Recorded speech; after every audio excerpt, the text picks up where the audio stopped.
us this day our daily bread, and forgive us our trespasses, as we forgive those that trespass against us. And lead us not into temptation, but deliver us from evil. For thine is the kingdom, the power, and the glory, forever and ever.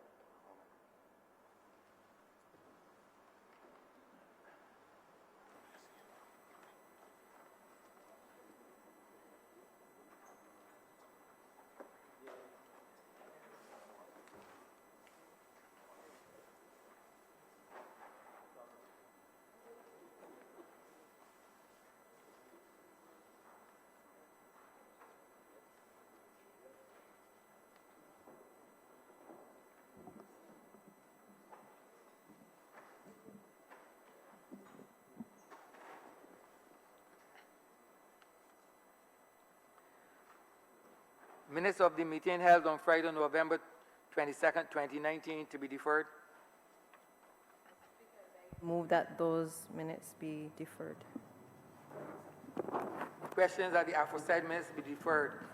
All those honorable members in favor, please say aye. Aye. Those against, please say no. The aforementioned minutes are hereby deferred.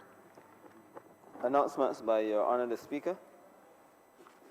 Messages from Her Excellency the Governor General.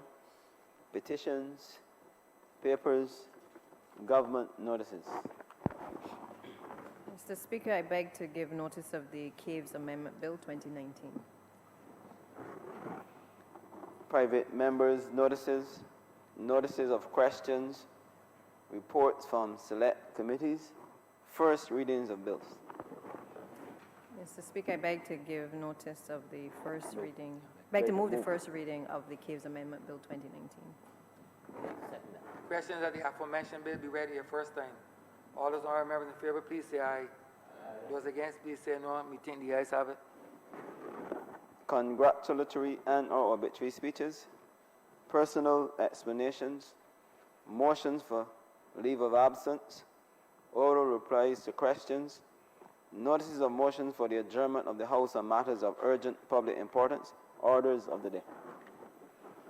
Mr. Speaker, I beg to move the suspension of standing orders 6, 16, 18, 20, 42 subsection 5, 43, and 44 be suspended for the remainder of today's sitting. The question is that the aforementioned standing orders be suspended for the remainder of the day's sitting. All those honorable members in favor, please say aye. Aye. Those against, please say no. Meeting the ayes have it. The aforementioned standing orders are hereby suspended.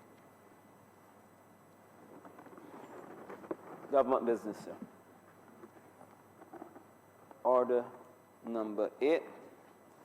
In the name of the Honorable Minister in the Ministry of Foreign Affairs and Foreign Trade, to move the second reading of the Economic Partnership Agreement between the Caribbean Community, the Dominican Republic, and the United Kingdom of Great Britain and Northern Ireland, Bill 2019. Honorable Member for St. James South. Thank you very much, Mr. Speaker. I welcome the opportunity to address the Chamber on the matter of the CARIFORUM UK Economic Partnership Agreement.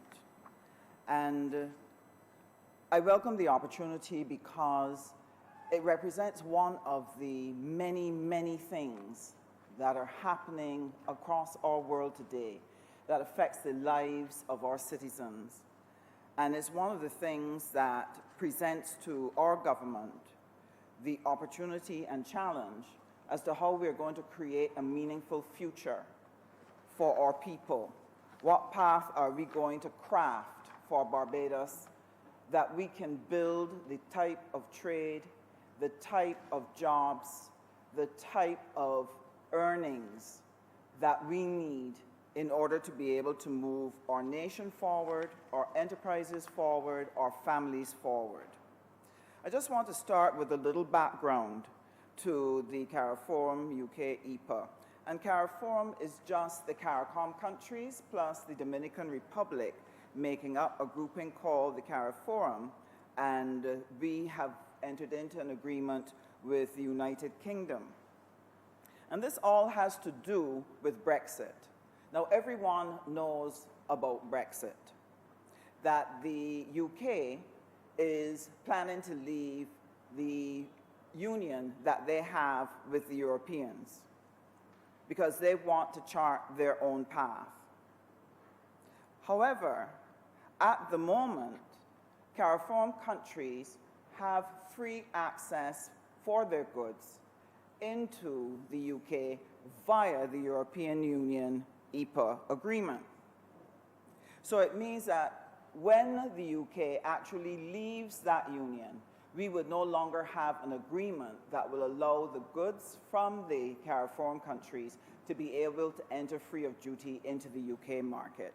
And this would have presented a threat to us and a threat to our continued survival and prosperity. Hence, back in early 2018, the UK signaled that they wanted to urgently put together a companion partnership that mirrors the EU agreement so that trade between CARIFORUM countries and UK can continue smoothly whenever Brexit occurs. But it does not take effect until the UK actually leaves the European Union. Now, what was the status of trade up to this point in relation to the EU trade? CARIFORUM countries were engaged in an uneven type of trade going on between the various countries and the EU. So for Barbados, in 2011, we had one of our highest recorded numbers in terms of trade between us and European countries. It was $126 million in trade. But where we are today, some 7 years later, we have dropped from $126 million, Mr. Speaker, to $37 million. With the UK, because the majority of the trade that Barbados has with the EU really is, the main trade is actually with the UK. UK trade, as at 2011, was 107. So out of $126 million in trade that we trade with the EU, of that 107 is actually with the UK. So the UK is one of our major trading partners. That trade, Mr. Speaker, has now dropped to $13 million in 2018. So we've seen a precipitous drop in our trade. And why is that? Because we've come to the end of the LOME, we've come to the end of the preferential treatment for our sugar, and now we're unable to get the quotas that we used to have to be able to ensure the free access of our sugar into the UK. So the demand for that sugar has been dropping. And that has had tremendous consequences, not only for Barbados, but it's had consequences across the region. And there are two questions then that face us as a result of that. One, can we build the capacity that we can produce the goods and services which can enter the market that will replace what we are losing from our sugar? And the trade that we actually have right now, what can we do to preserve that trade? Now, I want to start with the last question. Why is it important for us to preserve that trade? What are the consequences if we don't have an EPA between ourselves and the UK in case of Brexit? It would certainly affect our oldest export, the sugar and rum. It would also affect our trade in artificial body parts. That's the Lenstech export of spectacle lenses to the UK. I was very surprised when I first went to the ministry to understand that was a major trading good that we have with the UK. And then after that, you've got condiments, our small manufacturers, the people who make pepper sauce, the people who do other condiments and sauces, the people who make mauby and biscuits. Now, it is my contention that the main reason why condiments and mauby and biscuits happens to be on this list with the UK is because of the diaspora. Barbadians who hunger for the taste from home. Barbadians who want to connect with their past and therefore feel that their cupboards at all times must have some Bajan products. And that is one of the reasons, and I'll address it later, that's one of the reasons why regathering is so important for us to be able to find our diaspora, because if we can get them to consume more of our goods and use more of our services, our trade could actually expand. So without that EPA, we would not have access to the UK market, that we will be able to sell the goods that help to keep people employed at the various small manufacturers and in our rum and sugarcane industry. So when confronted with this possibility of the break with the EU, and they set in motion the plan to be able to establish a CARIFORUM UK agreement, the UK set out the premise that it is going to be a process of rollover. In other words, there are not going to be any major changes between the EU agreement and the UK agreement, that they would mirror each other, that they're modeled after each other, and therefore many of the changes were only minor changes. What that also means, Mr. Speaker, is not only does it mirror it, but it also means that we have to bear in mind that any obligations that we were obligated to have done under the EU agreement must also be presumed to have been done under the UK. In other words, they're not starting from scratch again. They're just picking up where we left off within the EU. There was only one area that caused some concern, and that was the issue of direct transport. In any trade agreement, one of the things that you want to make sure of is that the goods that are being sent to you truly come from that country of origin, that it was actually made in that country, that they have not taken goods from other people and brought them into our space, pretending that they're theirs to get duty-free access. So the protection of the trade is very important, and this means that your customs officials and your customs department has to be vigilant in terms of what is happening to goods when they actually pass through a territory. Now, because of trading routes, goods don't always go directly to the place where they're going to be their final destination. It may have to stop in a port somewhere else before it actually gets to you. It may be part of a bigger consignment, and it has to be broken up and repackaged and relabeled and distributed in smaller portions now to the various receivers of those goods. So in some cases, some of our goods would leave the UK, go to Europe before they actually come down to us. Or when we are sending things up to the EU, they may have to go through the UK, then go across to Europe. So the whole issue of the direct transport rule became a little contentious, because we wanted to be sure that when those goods actually reach the EU, that proper care is taken, that they're not tampered with, they're not changed in any material way, that beyond splitting, labeling, and packaging, nothing else has happened to those goods, and that those goods would be able to retain their rules of origin certification. And similarly, we wanted the same thing for our goods, otherwise we would have to pay duty in some European country, because we could not guarantee that the goods that arrived in the UK actually were the same goods that go across to the EU. So that was the only material difference, and it caused a little stress in the negotiations, but we were able to deal with it and come up with something that works for both sides. And so at the end of the process in March of this year, we were able to sign the UK EPA agreement. Now, what is an economic partnership agreement? In order to truly understand how that works, we have to understand how trade rules operate generally.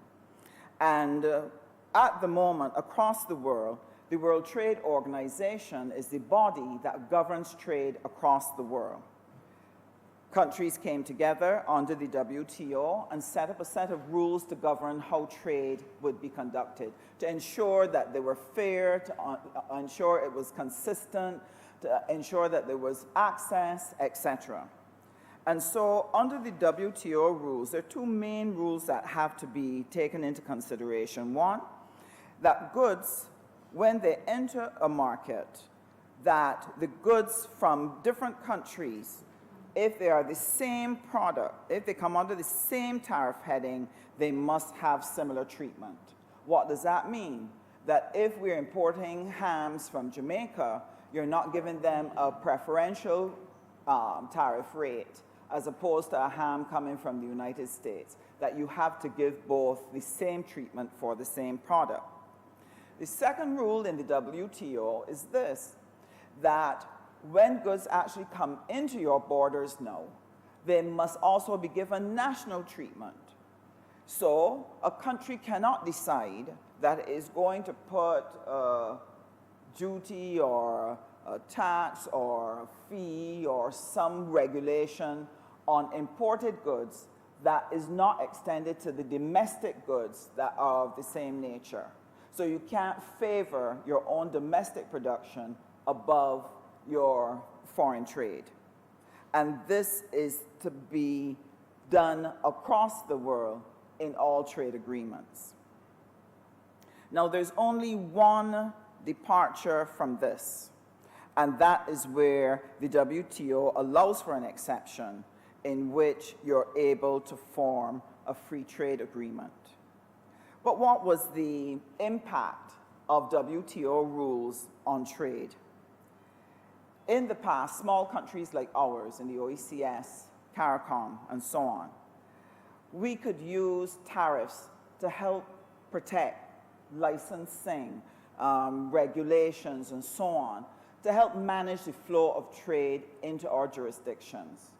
And the reason why this was done was to be able to give your domestic industries a chance to be able to be competitive in their own market, to give them a chance to be able to grow, to be able to persuade the consumer to buy that product in, and not the foreign product, so that we could maintain the jobs.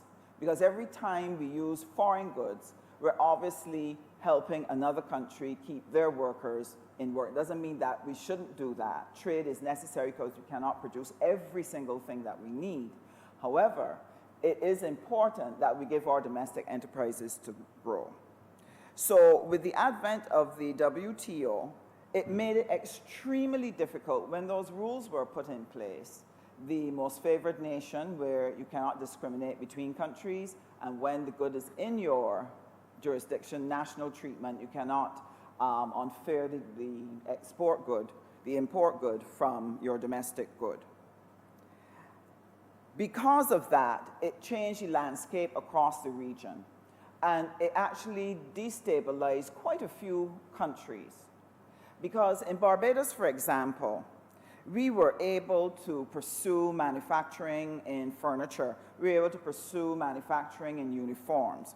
We were able to attract a number of industries, so that we had Newton Industrial Park, we had Grisette's Industrial Park, we had Harbor Road.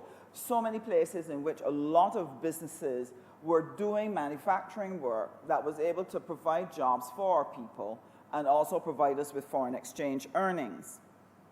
But with the advent of those rules, it made it really, really difficult for our companies to be able to maintain their competitive advantage in their own country, and therefore we saw the loss of a number of jobs. So in furniture, there was a time when we used to have Hampden and Pierce. Lashley used to have a furniture factory. And many young men were able to get the opportunity to be a part of that enterprise and to be able to earn a living and to be able to go home and take money home for their families. In terms of the uniforms and garments, we had places like MAPS, we had places like Myco, we had places like Yankee. But, Mr. Speaker, all of those have disappeared from off of the landscape because the new trading rules made it impossible for us to maintain our competitive advantage. And therefore, women who lived in Durance or Halls Village or Haynesville or in Bank Hall, Mr. Speaker, or in the city or in Silver Hill, who used to look forward to that job, going to that garment factory, those jobs disappeared from under them, and it made it very difficult for them to be able to take care of their families. So those rules changed the landscape of Barbados and forced Barbados now to have to look around for what are the other things we are going to do. So it was within this context, as countries were looking at how they were going to manage their trade inside a situation of WTO rules, that there was a push to create an exception. And that exception was to allow countries to come together to be able to create a regional trade agreement, to do a free trade area, to come together and agree that these 4 countries or these 10 countries would come together and actually form a free trade area in which the majority of their goods would enter duty-free into each other's market, and then they would have a common external tariff against goods from third countries. That means you suspend the most favored nation treatment principle for those countries because you are giving preferential access to this select group of countries. And what happened was that the world rushed into a number of free trade agreements. And there are about 25 major free trade agreements. Now, that was not the end of the problems that were facing the Barbados and the OECS, because although you had these regional agreements, these economic partnership agreements, there were still other factors that were pushing on our trade. So, for example, the bigger countries, although they already had a serious advantage in trade in relation to other countries, they were still on the hunt for cheaper goods, for greater profits. And what this did, it led to the relocation of industries that had their origins in the developed countries, but now that capital was used to form companies in developing countries where labor was cheaper, maybe where energy might be cheaper, raw materials might be closer at hand. And this led to a race to the bottom, Mr. Speaker. And that race to the bottom meant that these countries now were vying with each other to attract that investment into their space. And governments found themselves in negotiations in which they had to give up more and more, give incentives. Labor had to give up more and more. That very often some companies really paid people not even sometimes a living wage. If you look across Asia, you have factories, Mr. Speaker, that will not give a worker even $180 a month to live on. There are factories that have people working extremely long hours, and some even include child labor. So this created a problem.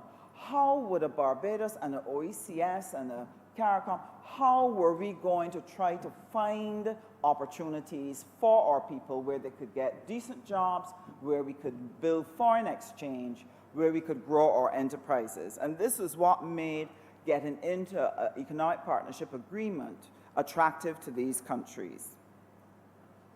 So in an economic partnership agreement, and our UK EPA covers this, it will cover your trade in goods. It will speak to things about rules of origin, what constitutes a good coming from that territory, even if it has some inputs from other countries. You also have rules governing the duties. If duties are to be reduced, are they to be reduced immediately? Are they to be phased? You also had trade defense sections in your EPA, which told you if your industry came under severe pressure or you were having balance of payments issues and you needed to be able to take control over your imports, under what conditions and what tools can you use to be able to defend your trade? Then there were other requirements for trade facilitation. And trade facilitation covers the process by which goods are able to enter at the port, how the customs operates, the ease of getting information, the transparency of the transactions, the consistency of the application of the regulations. And these are things that they insist must be part of a EPA in order to facilitate trade.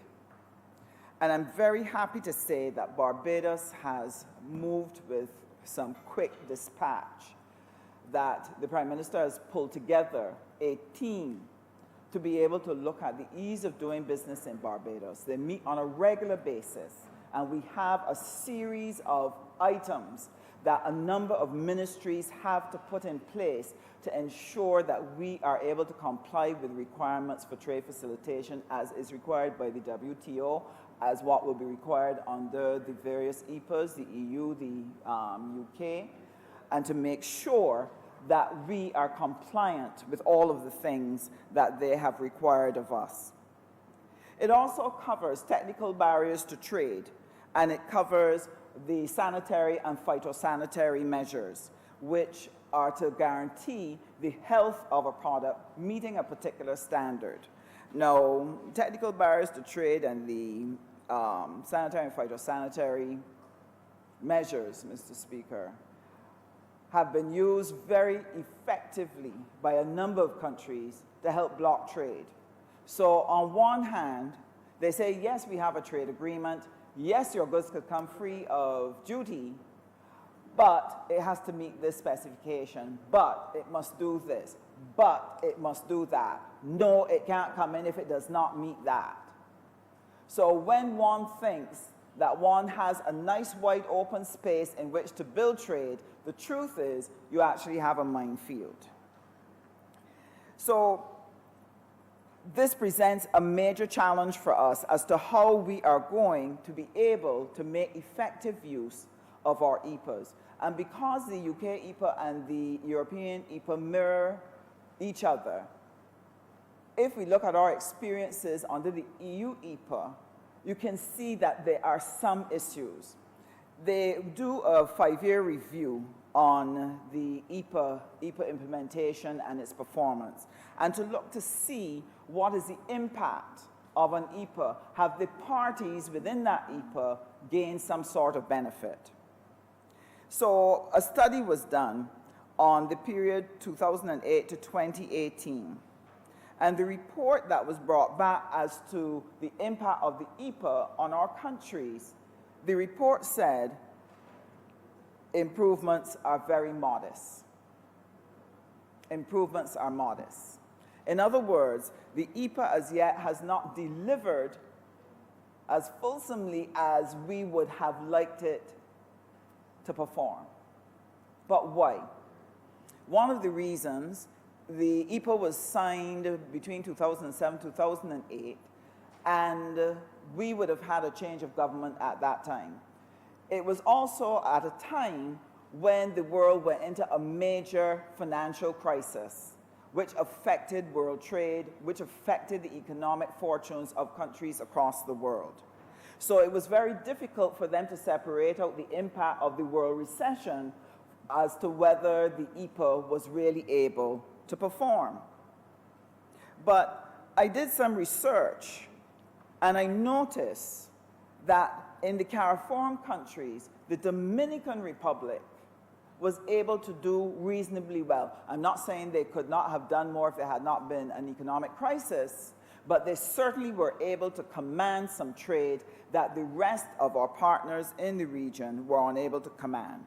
The Dominican Republic, Mr. Speaker, was able to reach $57 million in trade between themselves and the European Union, particularly in the area of goods.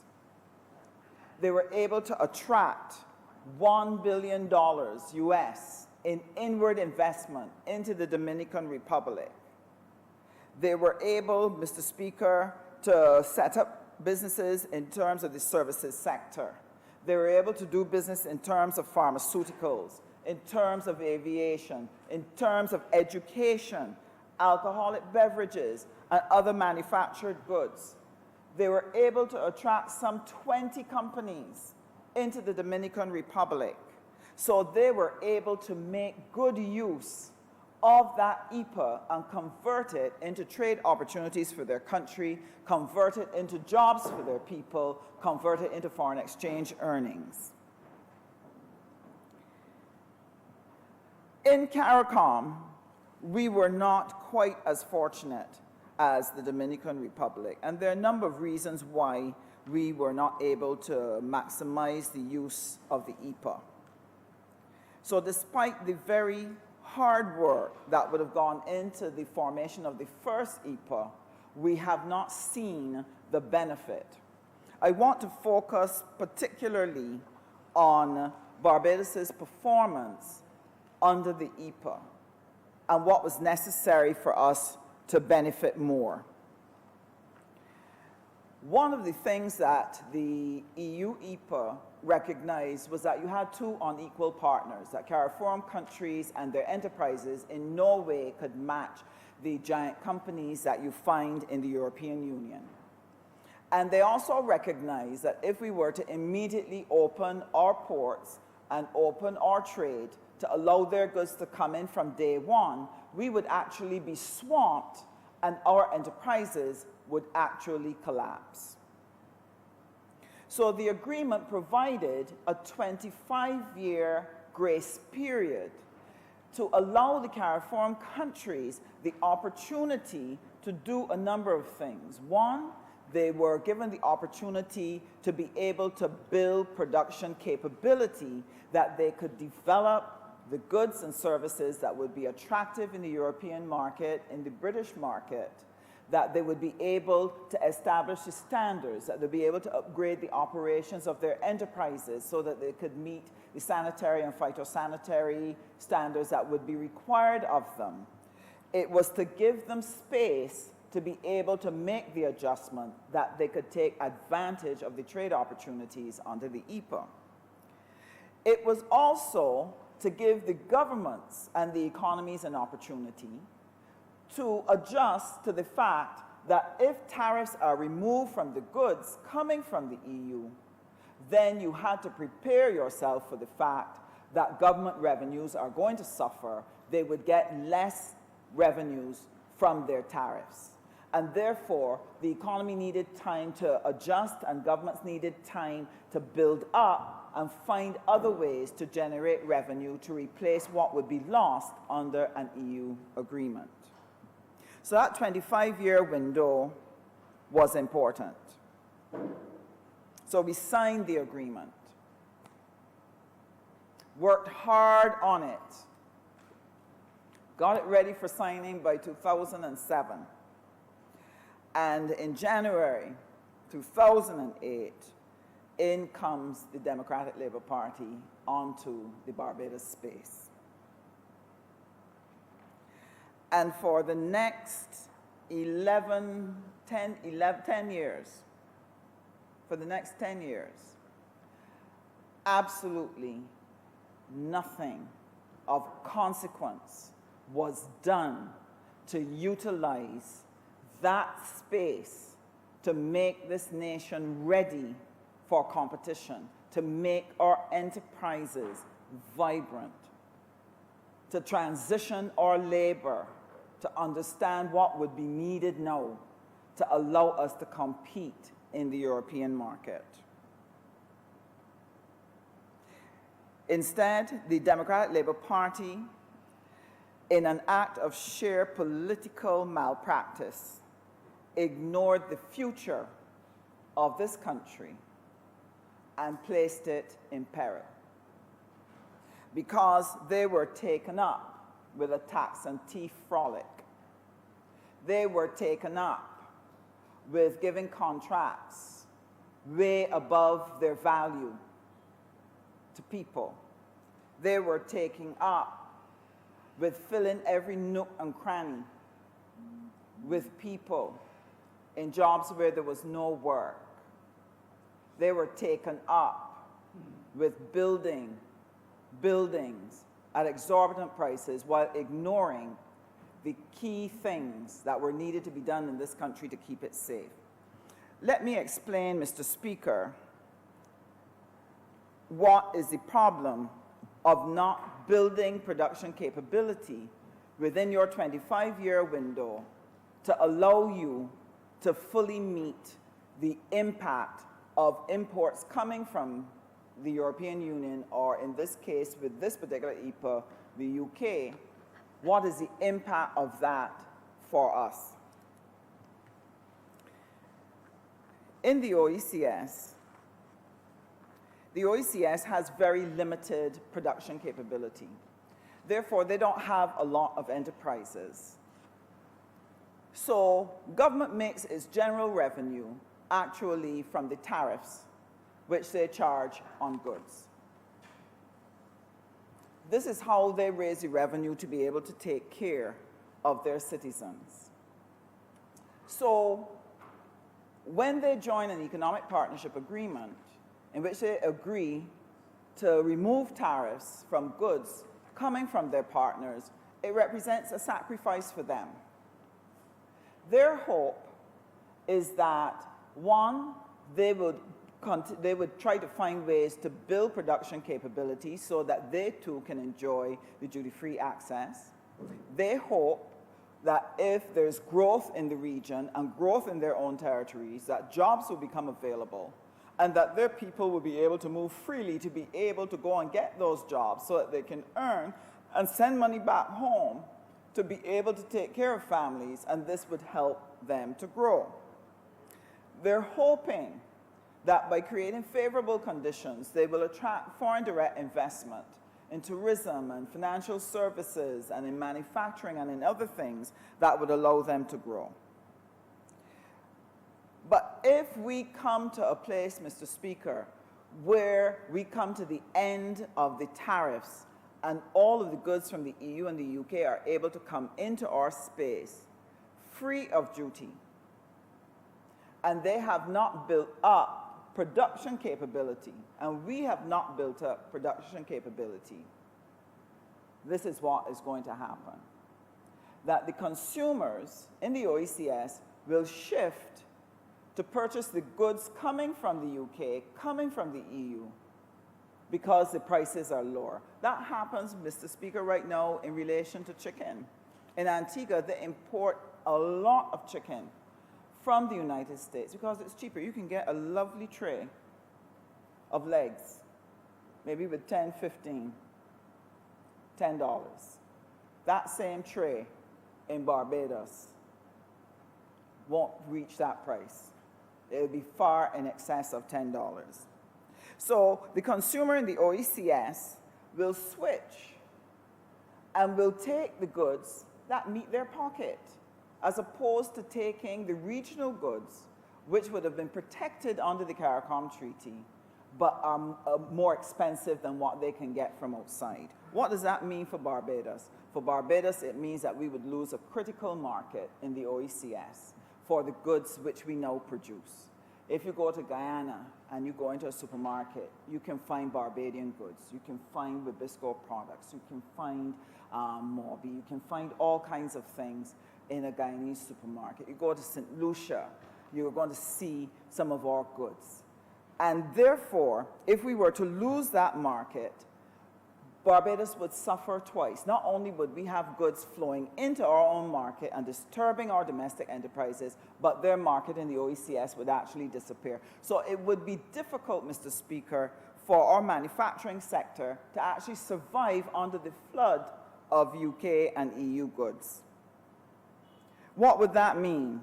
Government revenues would dwindle, and it would make it more difficult for government to provide social services, the services like sanitation and roads and schools, and to be able to keep the airport and seaport moving, to be able to provide the housing that people need, to take care of our elderly.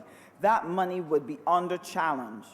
And therefore, for a government to come in 2008 and to linger and sleep,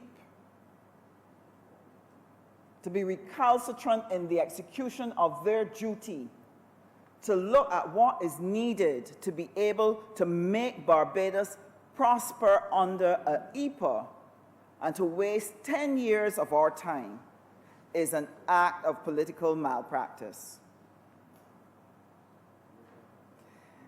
What was needed? What was needed in order to take us forward during those 11 years?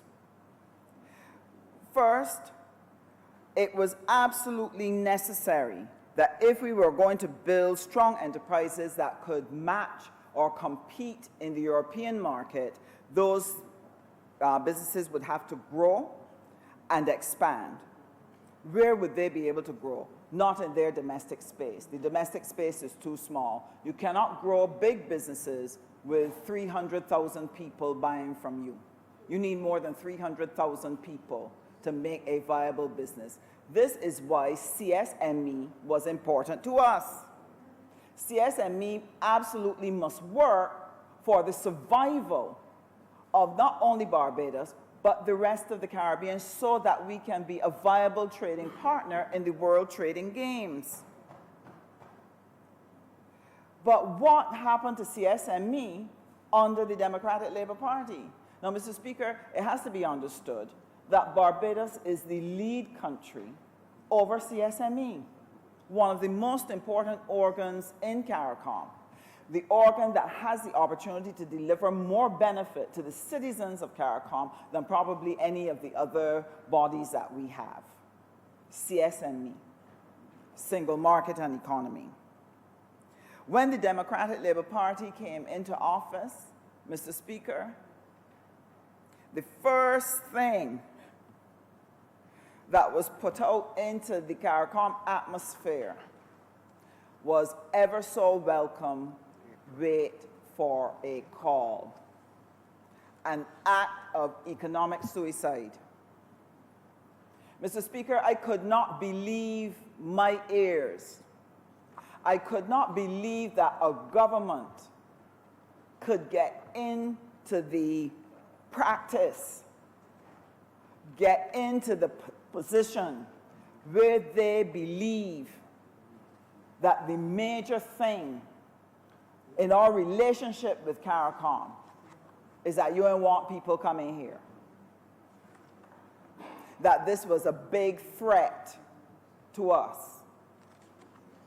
That there was absolutely nothing to gain from our trading relationships among ourselves. And therefore, they don't want people coming here. Ever so welcome, wait for a call. You would think, Mr. Speaker, though, that after a year in government, looking around at what it is you needed to do, big financial crisis, foreign exchange taking a hit, tourism down, that any responsible government would look at the fact that, look, we need to find alternatives to shore up and to prop up tourism, financial services under threat, OECD moving against you. Any responsible government would recognize that it would have to turn quickly and look at what are the other things we need to do in order to build our trade and to shore up our foreign exchange. So when the Speaker of Ever So Welcome Wait for a Call passed off the scene after a year, you would believe that you would have seen a change in policy with the new leader. But, sir, the then Prime Minister, Mr. Stewart, or as Barbadians like to call Frooms, but I prefer Mr. Stewart. Mr. Stewart said, cool it. Let's slow down the CSME. Let's take it easy. Don't let us rush. Mr. Speaker, you would think that Easy Boy had risen from the dead. You would think that in the political corridors, we had given birth to a new Easy Boy. Take your time. Now, Mr. Speaker, let me explain what take your time was going to do. It meant that, one, we would not be able to build the framework that would allow enterprises to grow, and I will address that in a moment, because since we've come into office, Prime Minister with lead responsibility for the CSME has moved at full throttle to put in place the things that we are going to need to build trade in this country. When she talked about mission critical, she meant mission critical, Mr. Speaker. So we needed to have a situation, Mr. Speaker, where we were going to complete our plans that would make CSME work for the Barbadian public. What are some of the things that needed to be done? One, we had to make it easy for people and capital and labor to move across the CARICOM space. We had to make it easy for people to do business in the space. We have to make sure that transport is available to move people and goods in the space. We have to make sure that regulations and processes are consistent, they are fair across the region to allow people to engage in whatever trade of goods or services that they wish to be engaged on, and that enterprises would have access to a sufficient pool of labor so that they can get the necessary skills that will help us to build strong enterprises that will help us to trade with people outside of our region. This is what was necessary, Mr. Speaker. So since we have come into office, we have had to fast-track free movement of people. Because up until the time when we came in, it was generally just the professional, skilled people who could move. The people with the degrees, the academics, they could move. We were not making provision for the ordinary CARICOM citizen to be able to move.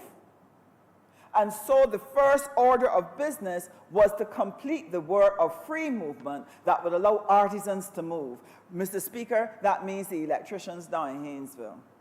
Mr. Speaker, it means the masons out in Halls Village. Mr. Speaker, it means the carpenters over in Bank Hall. Mr. Speaker, it means the people who have those technical skills that we are turning out at SJPP every year. It means giving them the opportunity to move across the space, to be able to provide the labor that is required so that enterprises can grow and bring prosperity to this region. That's what it means, Mr. Speaker. So we hasten to add more categories to the free movement of people, to be able to look at the agricultural workers, to look at the security guards, that ordinary citizens can treat the CARICOM space as their space and make a living from it. But for that to work, people had to be able to move with their families. To go and work and have to leave your family behind, especially if you were going for a long time, this would break up families. And we know this from our history. We know when Panama Canal was built, how thousands of Barbadian males went across to build the canal and left families back here.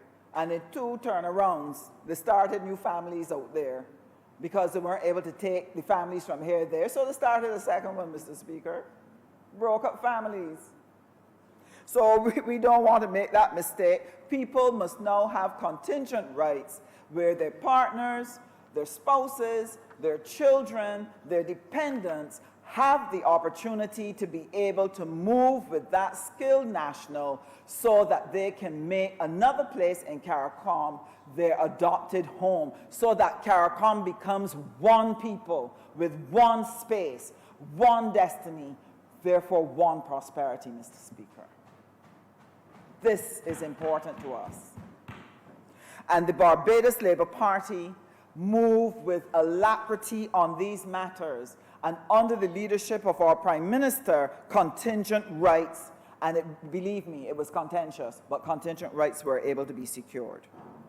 We then had to look at single registration windows to make it a one-stop shop, that anybody who wanted to start a business did not have to go 15 different places. This would help us to comply not only with our CARICOM obligations, but our EPA obligations with the UK and the EU, because if you don't make business certain, you're not going to attract foreign direct investment. If you make it too difficult, if you take 15 days to process something and 3 months to process the next thing, and you have to go to 15 different places to get acts done, Mr. Speaker, it becomes too difficult. There are other people who facilitate business in 2 business days, sir. Do it in less than a week, sir.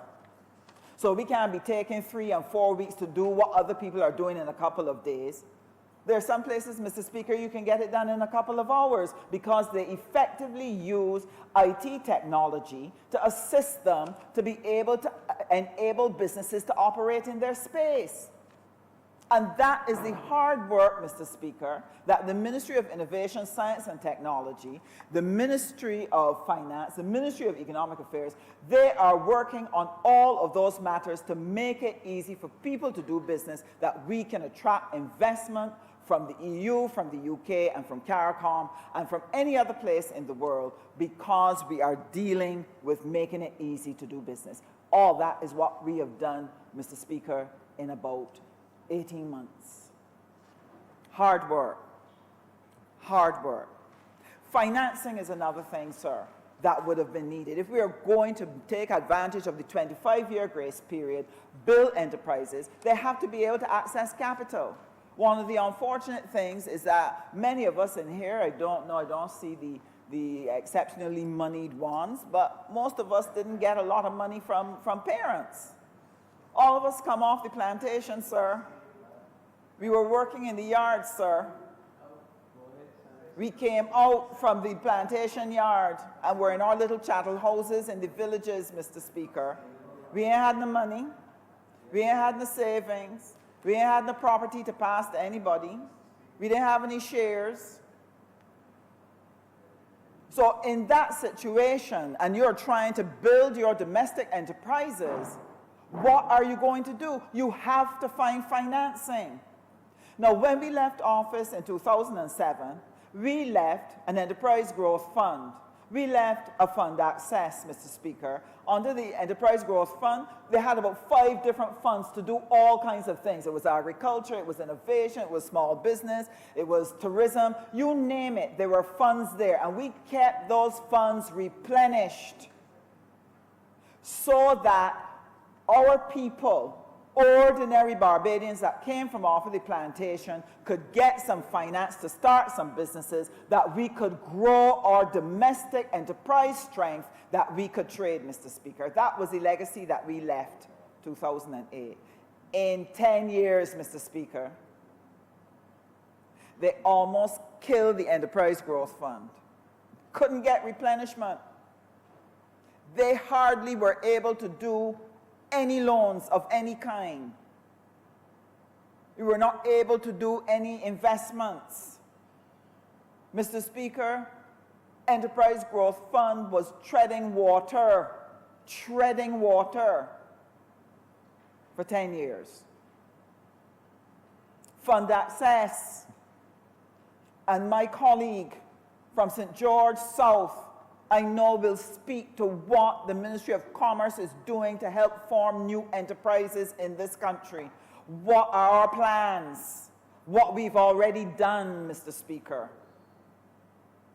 And I would want the Chamber to look forward to that presentation. So these were the things that needed to be done. But Prime Minister recognized that it was more than just the provision of capital to our domestic enterprises, that if we were going to build really big, solid enterprises, you needed to get access to a lot of capital. People had to be able to borrow $1 and $2 and $3 million or $10 million, Mr. Speaker. And so Prime Minister has articulated to her colleagues that, look, in this region, we have a lot of savings. Our savings are in excess of $30, $40 billion in the region. They're sitting in banks, Mr. Speaker. Many of them banks that are not homegrown banks, sir. And what is being experienced by our savers, by our citizens, at the hands of these banks, is that they are in dis-saving, sir. That they're being offered 0.0 something % in interest. Well, that ain't nothing, Mr. Speaker. Well, you can't make the money off of that. They're still lending at 8%, you know, and 10%, you know. A credit card still up at 17 and 18 and 20%, you know, Mr. Speaker. But the savings of Barbadians, of CARICOM citizens in the bank, getting next kin to nothing. And then they're charging you, sir, for even breathing in the bank. Sir, your money is sitting in the bank. They're busy using it, lending it hither, thither, and yon, making good interest on it, sir, but they're charging you commitment fees. Go and get a loan, Mr. Speaker. Commitment fees, negotiation fees, interest, and then you got to pay for the lawyer. Yours and theirs, sir. Sir, with a situation like that, you can't grow an economy. And Prime Minister recognized that we have to look for some financing mechanisms. So right now, she is engaging in discussions with her colleague heads as to what instruments can we come up with that will help us to mobilize the capital in the region and use it to do proper investment across the region, that we can build our export trade, that we can engage the EU, China, USA, UK, Africa, whoever we need to engage, that we would have enterprises with the capacity to meet the demand if we can produce the product to the standard that they're looking for, Mr. Speaker. That is the work that is being done now. Sir, a lot of work. So more enterprises have to be formed. We have to help grow our entrepreneurs. We have to create the environment for them to be successful. And sir, I want to speak a little bit to the central bank. The central bank actually has a number of initiatives that are to support export. And what we have recognized, Mr. Speaker, is that while they have things to support people, to get working capital, to get insurance to cover their trade in goods, to allow them to get funds to be able to fulfill an order, etc., and that they can get factoring as well. Sir, these things help enterprises to grow. The unfortunate thing is that those initiatives are not being effectively used, that there's some reluctance on the part of banks to actually use them to be able to give entrepreneurs in Barbados access to capital that we can build the enterprises that we need. Once we can overcome that, however, sir, the implication for us is that we are going to have the ability to meet the requests of any demand that we create in the UK or in the EU for any good or service.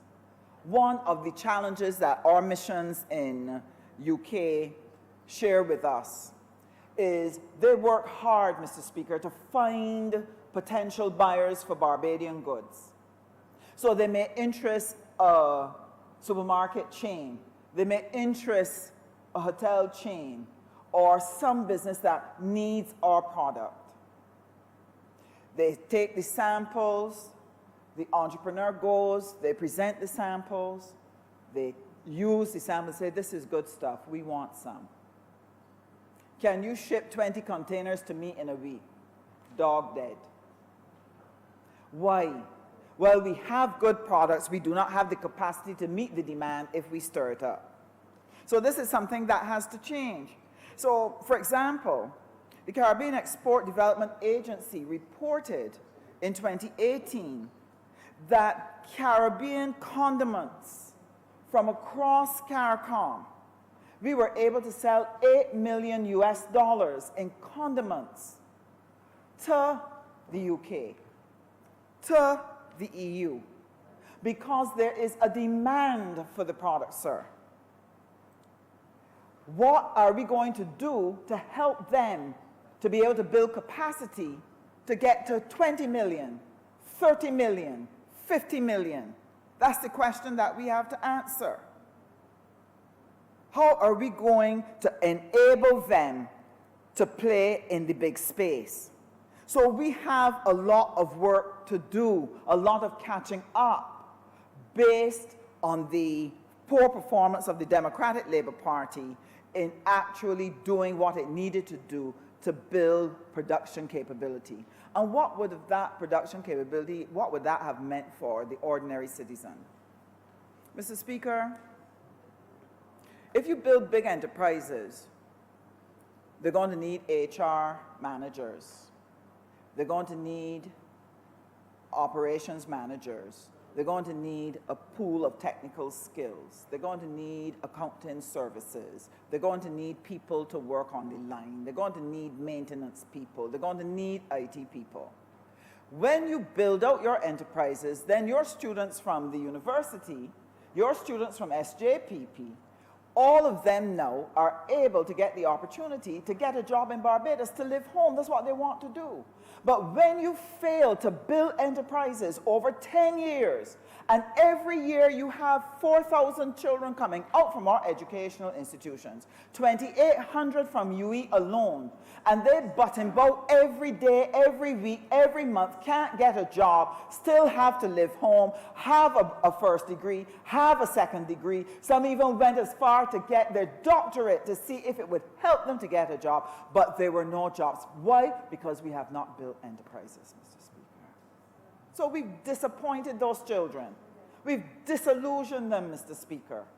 And what have they been forced to do? After 3, 4, 5 years sitting at home, they have to get up and go elsewhere. Now, we would have paid close to $200,000 or $300,000 in their education over the years, you know, Mr. Speaker. We would have invested in them, you know, Mr. Speaker. We gave them their values. We gave them their vision. We gave them their pride.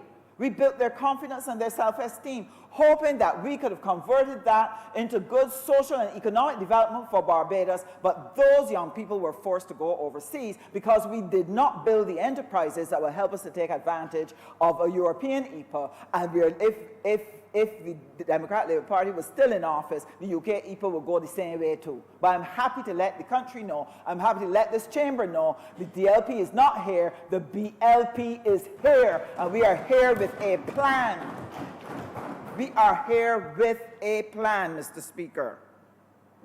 We are going to build the enterprises that are going to allow us to be competitive. Now, what have we done in terms of trying to secure space? You cannot ask your enterprises to train or to practice their growth in a huge market like the EU or China straight off. They would get killed, they get out. If it was a cricket match, that first fastball, lick up, stumps gone, back in the pavilion, sir. So we know that. So they need a practice space where they can practice, grow slowly, make the little mistakes and correct them and move on. So what have we done? The Ministry of Foreign Affairs and Foreign Trade, Prime Minister has tasked the ministry to start looking to engage new country partners. And the focus is not only for engagement on the big issues of climate change, on the big issues in the UN and at the WTO and so on. It is also to promote trade and open markets for our goods. Why is this important, sir? Because of the pattern of world history, trade is north-south. The people in the south produce the primary products, they send it to the north, they process it, and then sell it back to us. So we're always poor, they're always rich. As a result, the trade routes are also built on the north-south. So if I want to get goods to Africa, they gotta go up to England and then swing and come back down. If I want to get something over to Asia, I gotta go through United States. If I want to get something in Latin America, I gotta go up to Miami and come back down. Sir, it keeps us locked in a system in which we cannot win. What also happens is, because of that north-south construct, it means anytime something happens in the north, it shakes us down in the south. They start to sneeze, we get pneumonia, sir.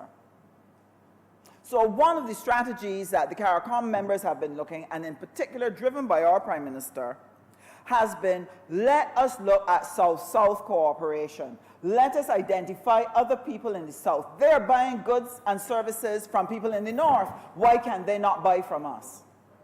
We are producing goods and services here in the South, here in Barbados. Why can we not sell to them?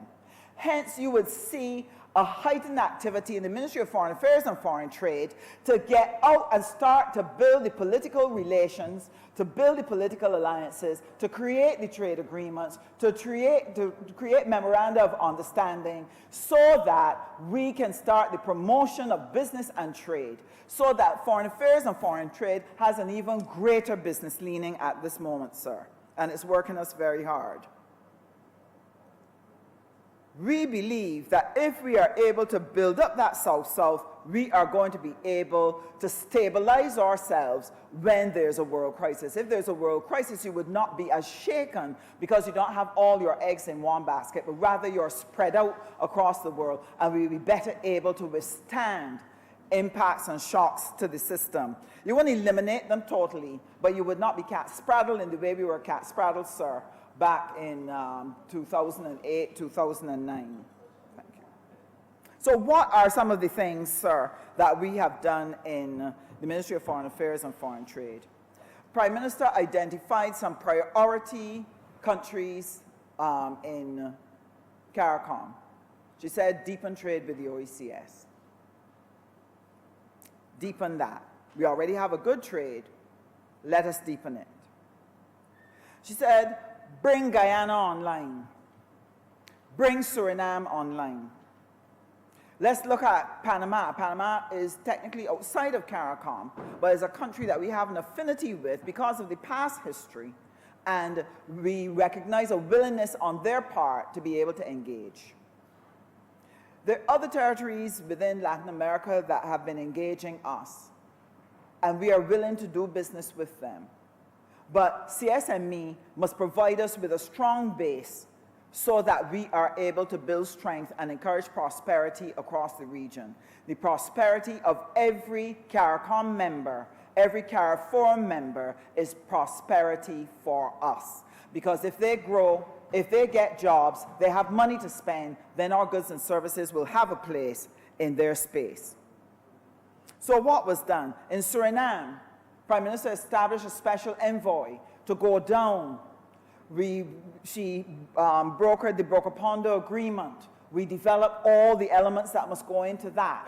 What are the areas of common pursuit? What are the areas we can trade in? How can we do technical cooperation with each other?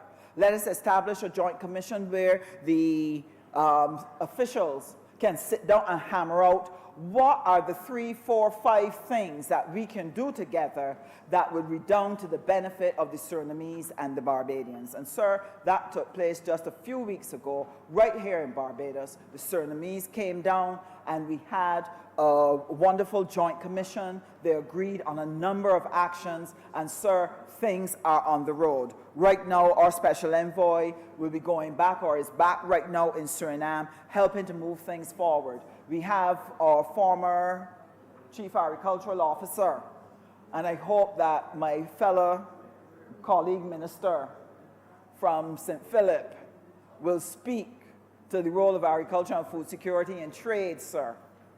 But we have somebody in Suriname now looking at how we're going to do agricultural cooperation, how we're going to do tourism, how we're going to sell education services, sir. Just about 4 weeks ago, 3-4 weeks ago, we would have had a joint Guyana-Suriname business meeting in which Surinamese business people came. About 300 Barbadian businesses came together. We talked via video link with Go Invest in Guyana. And sir, we had a powerful, powerful meeting in which we were able to examine what were the opportunities available to us in Guyana and how Barbadian enterprises can engage the space. Sir, Guyana is growing at a tremendous rate, and construction is one of the things that we want to pursue with them. Agro-processing is another. They need a lot of retail and general services. Sir, not that they don't have some, but they don't have enough for their demand, and therefore there's opportunity there. In terms of services, education, tourism, opportunities for health food production so that we can cope with the NCDs. Guyana will present a tremendous opportunity. And sir, what has happened so far, not only do we have business from the Surinamese businessmen that came here for Barbadian enterprises, and a number of Barbadian enterprises have gone to Suriname to help firm up these deals and to look at the opportunities for agro-processing, but also with Guyana. We have a number of big businesses that have quietly gone down to Guyana and gotten started, sir. But just this year, and I'm happy to report, just this year, I got the report that 2 more businesses, smaller businesses this time, sir, have gone into Guyana and have actually started work this year. In September, 6 service companies went across to Guyana to look for opportunities, and they are now getting ready to establish themselves in Guyana. And sir, end of this week, a small grassroots group of young entrepreneurs will be going to Guyana to look at the opportunities there for them in terms of natural products. Sir, our trade in the OECS and CARICOM in the CSME is on the move. On the move. Panama, sir, this is what else the Ministry of Foreign Affairs and Foreign Trade is doing to be able to create opportunities for our businesses to build capacity that we can engage the EU, engage the UK. We have just established our ambassador for Panama. We have established an office in Panama, and we are looking forward to engaging the Panamanians as a whole, but in particular, the Barbadian diaspora there. We believe that if we can reconnect them to their roots and connect them to the goods and services that we have come up with, our Shirley biscuits, sir, and our bread and cheese. Sir, if we can reconnect them to our products here in Barbados, that, sir, we can do some serious trade with Panama. Haiti is another place that we wish to engage. Now, it was reported just today on the news that the IMF has indicated that Haiti is in big trouble, that the continued political infighting, the continued distress of the economy, sir, has weakened it, and Haiti is in a difficult place. Now, the average Barbadian might ask the question, so what that got to do with us? We got our own problems that we sort out ourselves and let them fight for themselves. We do without them all this time. Sir, the CARICOM CSME space is 14, 15 million people, sir. Of that 14, Haiti is 11 million. If Haiti were to fail, we would not have sufficient people to make a viable market in CARICOM if we want to build enterprises that can really produce, that would have scale, sir. So it is not in the interest of CARICOM to allow Haiti to fail. Haiti right now, Mr. Speaker, imports a lot of eggs. That's an opportunity for our poultry farmers here, sir.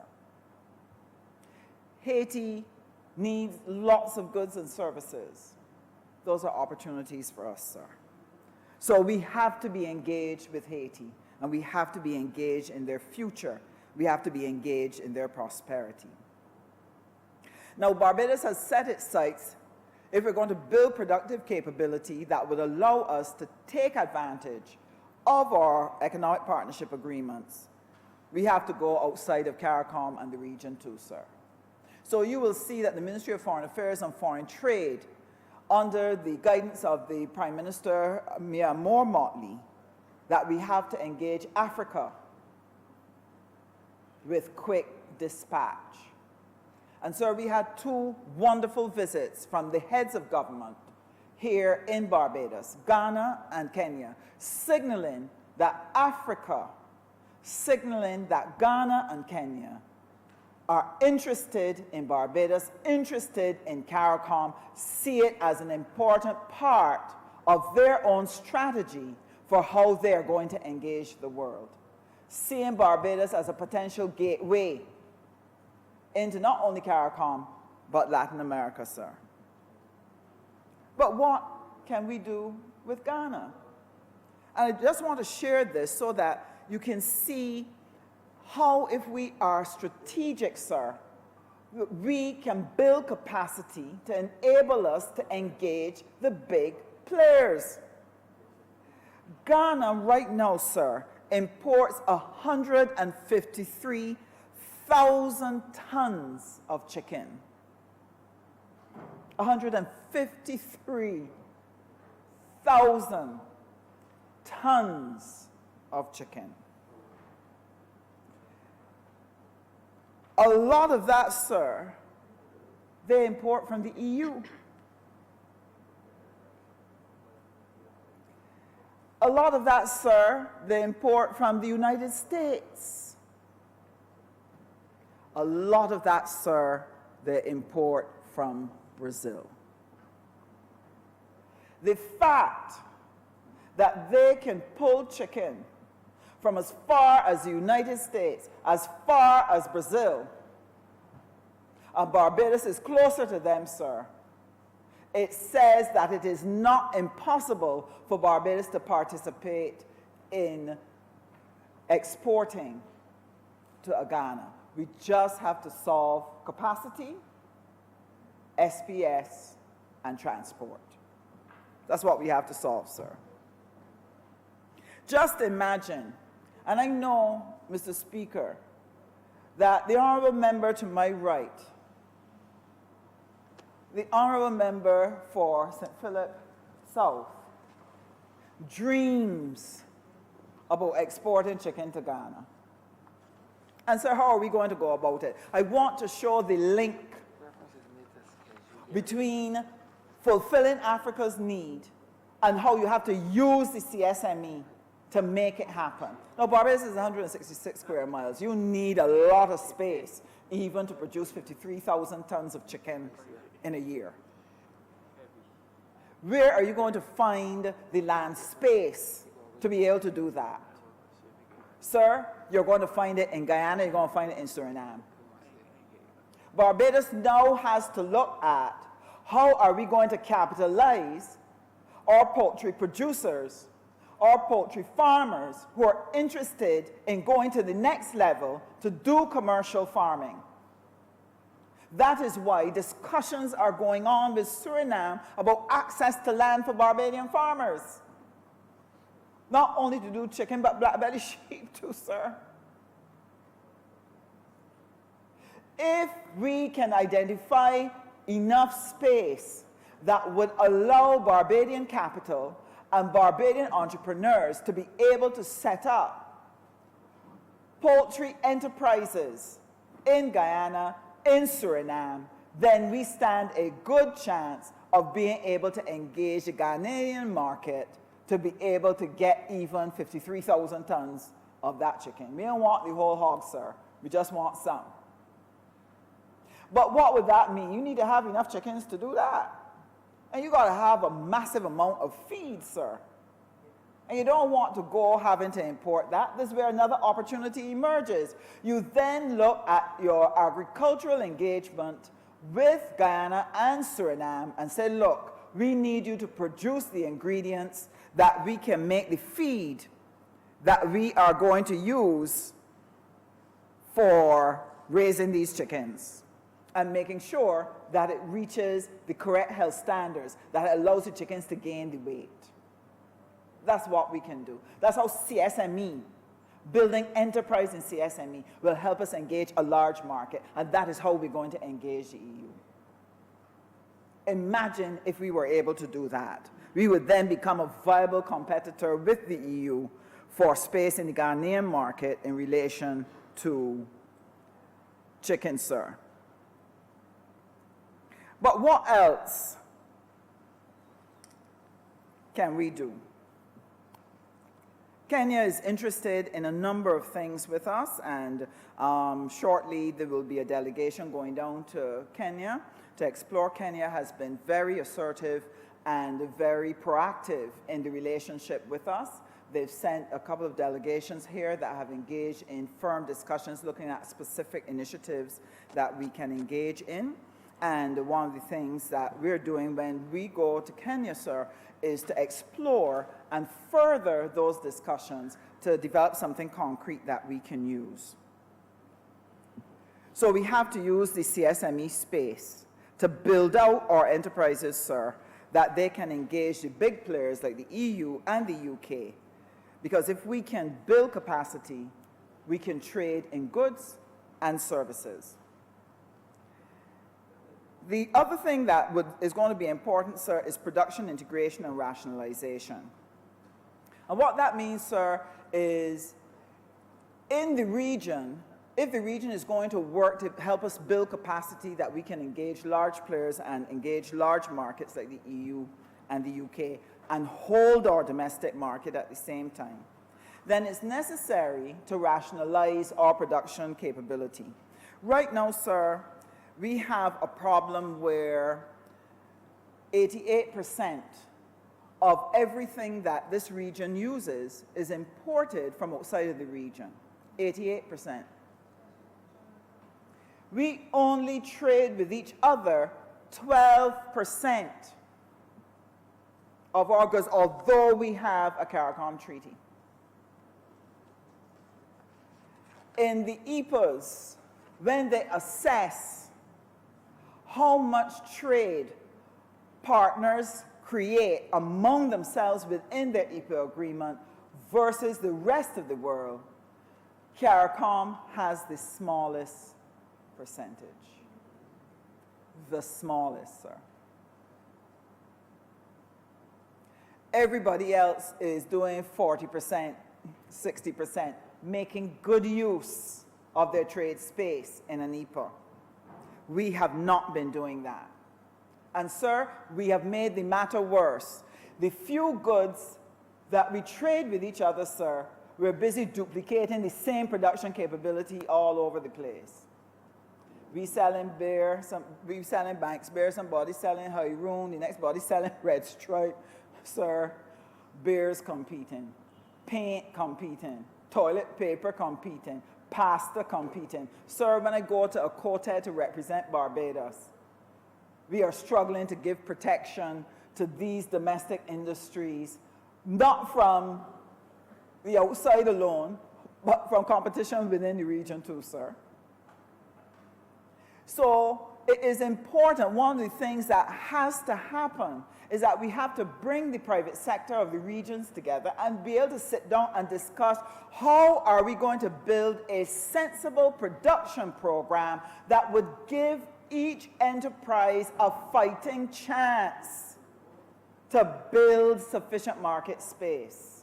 It doesn't mean that you have only one of something in the region, but you don't need 5 fighting for the little space.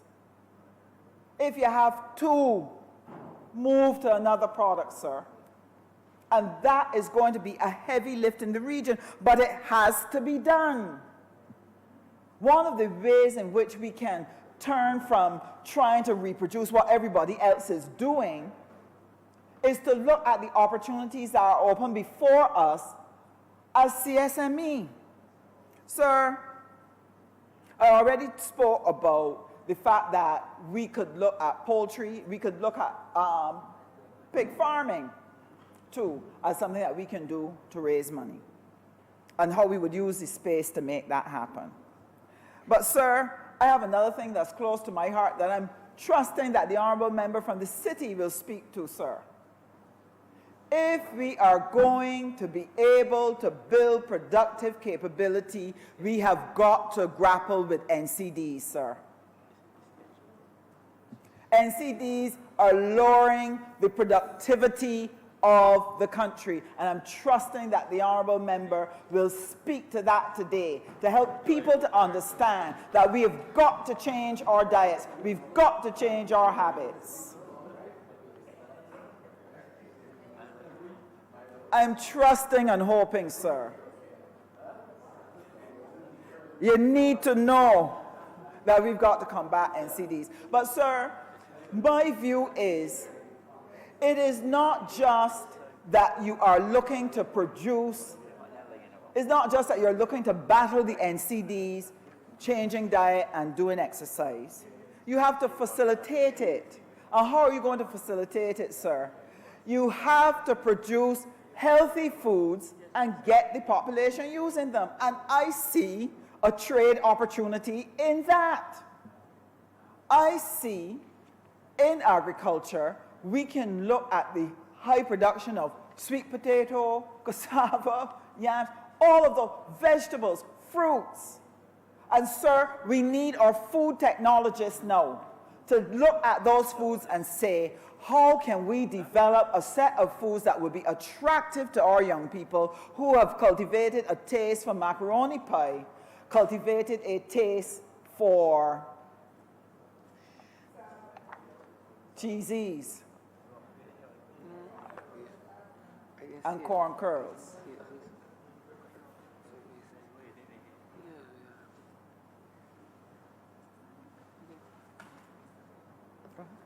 Thank you, sir. So, my position is this, that if we can develop a set of foods that are healthy, that are tasty, and we can grow those products in the region, and more importantly, export it. Mr. Speaker, pizza is known every part of the world. It's an Italian dish. Everybody eats pizza.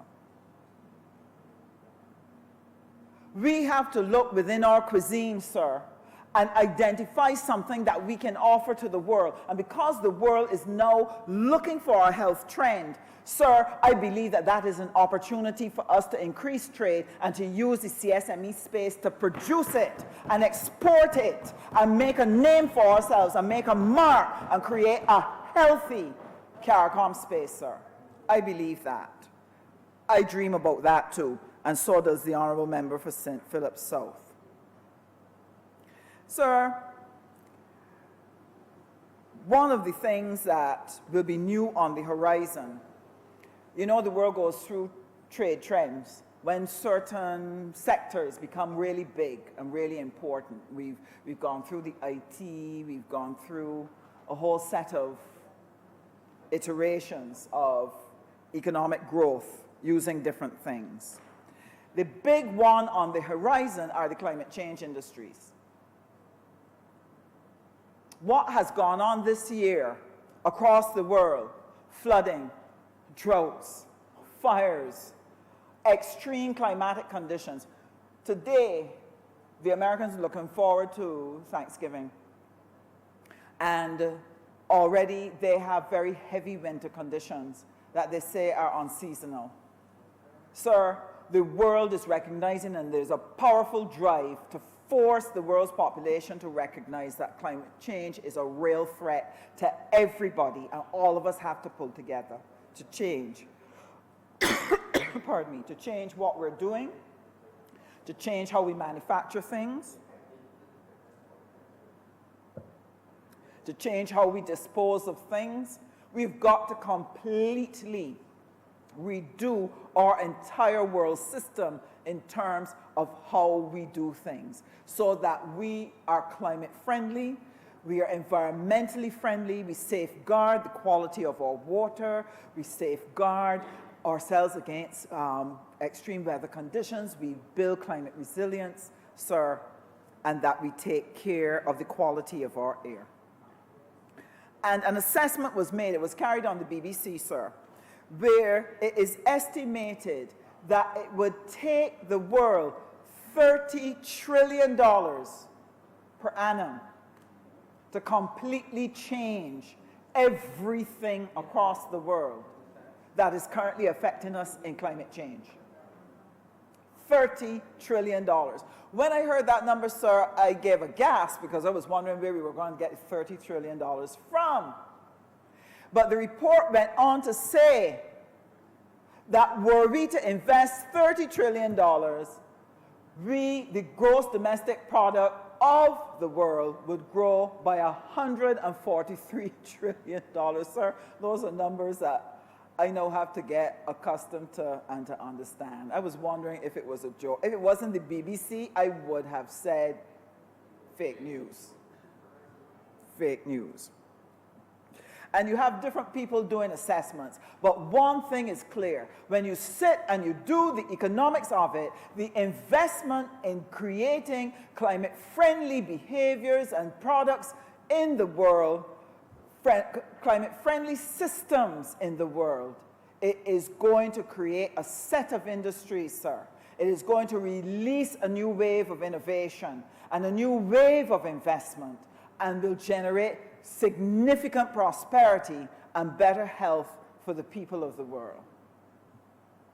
When I saw that, sir, I said, this is another opportunity for CARICOM. And why? We will have to play on a big stage. Can we play on that big stage? I say yes. I say yes, sir, because we have invested so much money in our education that at UE, we have a department that deals with environmental science. We have people pursuing masters and PhDs in environmental science. Sir, we had the privilege as a cabinet to have come before us from the Ministry of the Blue Economy and Maritime Affairs a team of people who did a presentation to us to show us what they were doing in terms of mapping and being able to identify the risk associated with climate change so that we can give more certainty to insurance risks, sir. I was proud of them. We are doing scientific experiments, sir, off Barbados, looking at the clouds and the effect of clouds and so on climate change and big hurricanes, and looking at that dynamic to see what we can learn from it. Barbados, sir. Barbadian people, Barbadian brains. We have people who have developed products for sargassum seaweed. Sir, when I saw the sargassum seaweed coming across, when you look online and see all that mass of smelly weed coming across, clogging the waters, thinging the fish, sir, it was like, is this a blight? Is this a plague from Revelations that we are now experiencing as a country? Sir, it actually can be a blessing in disguise.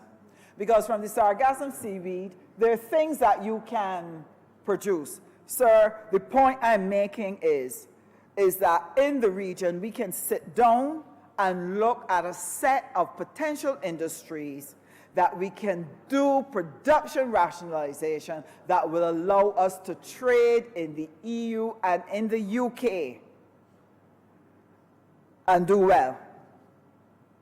And this is the work that the Barbados Labour Party is doing. And when we do that, we will be able to use the skills of the people we're turning out from UE, and not only ones from UE, the people in our diaspora, the ones who've gone abroad and studied all kinds of things, sir, that we have not been able to utilize to create the economic growth that we need. But with the regathering, I want to say this now. I know that sometimes people say that they're not quite getting the regathering beyond people coming home. But I want to help the people of Barbados to understand that the regathering allows us to pull our diaspora home. It allows us to help identify who they are and where they are.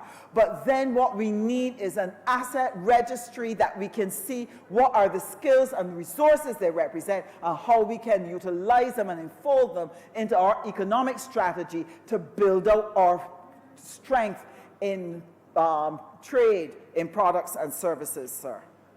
And this is how we are going to fulfill the dreams of our young people, that they can dream about doing anything because they have a vibrant private sector that is engaging in all kinds of broad areas that allow them to be able to be a part of it.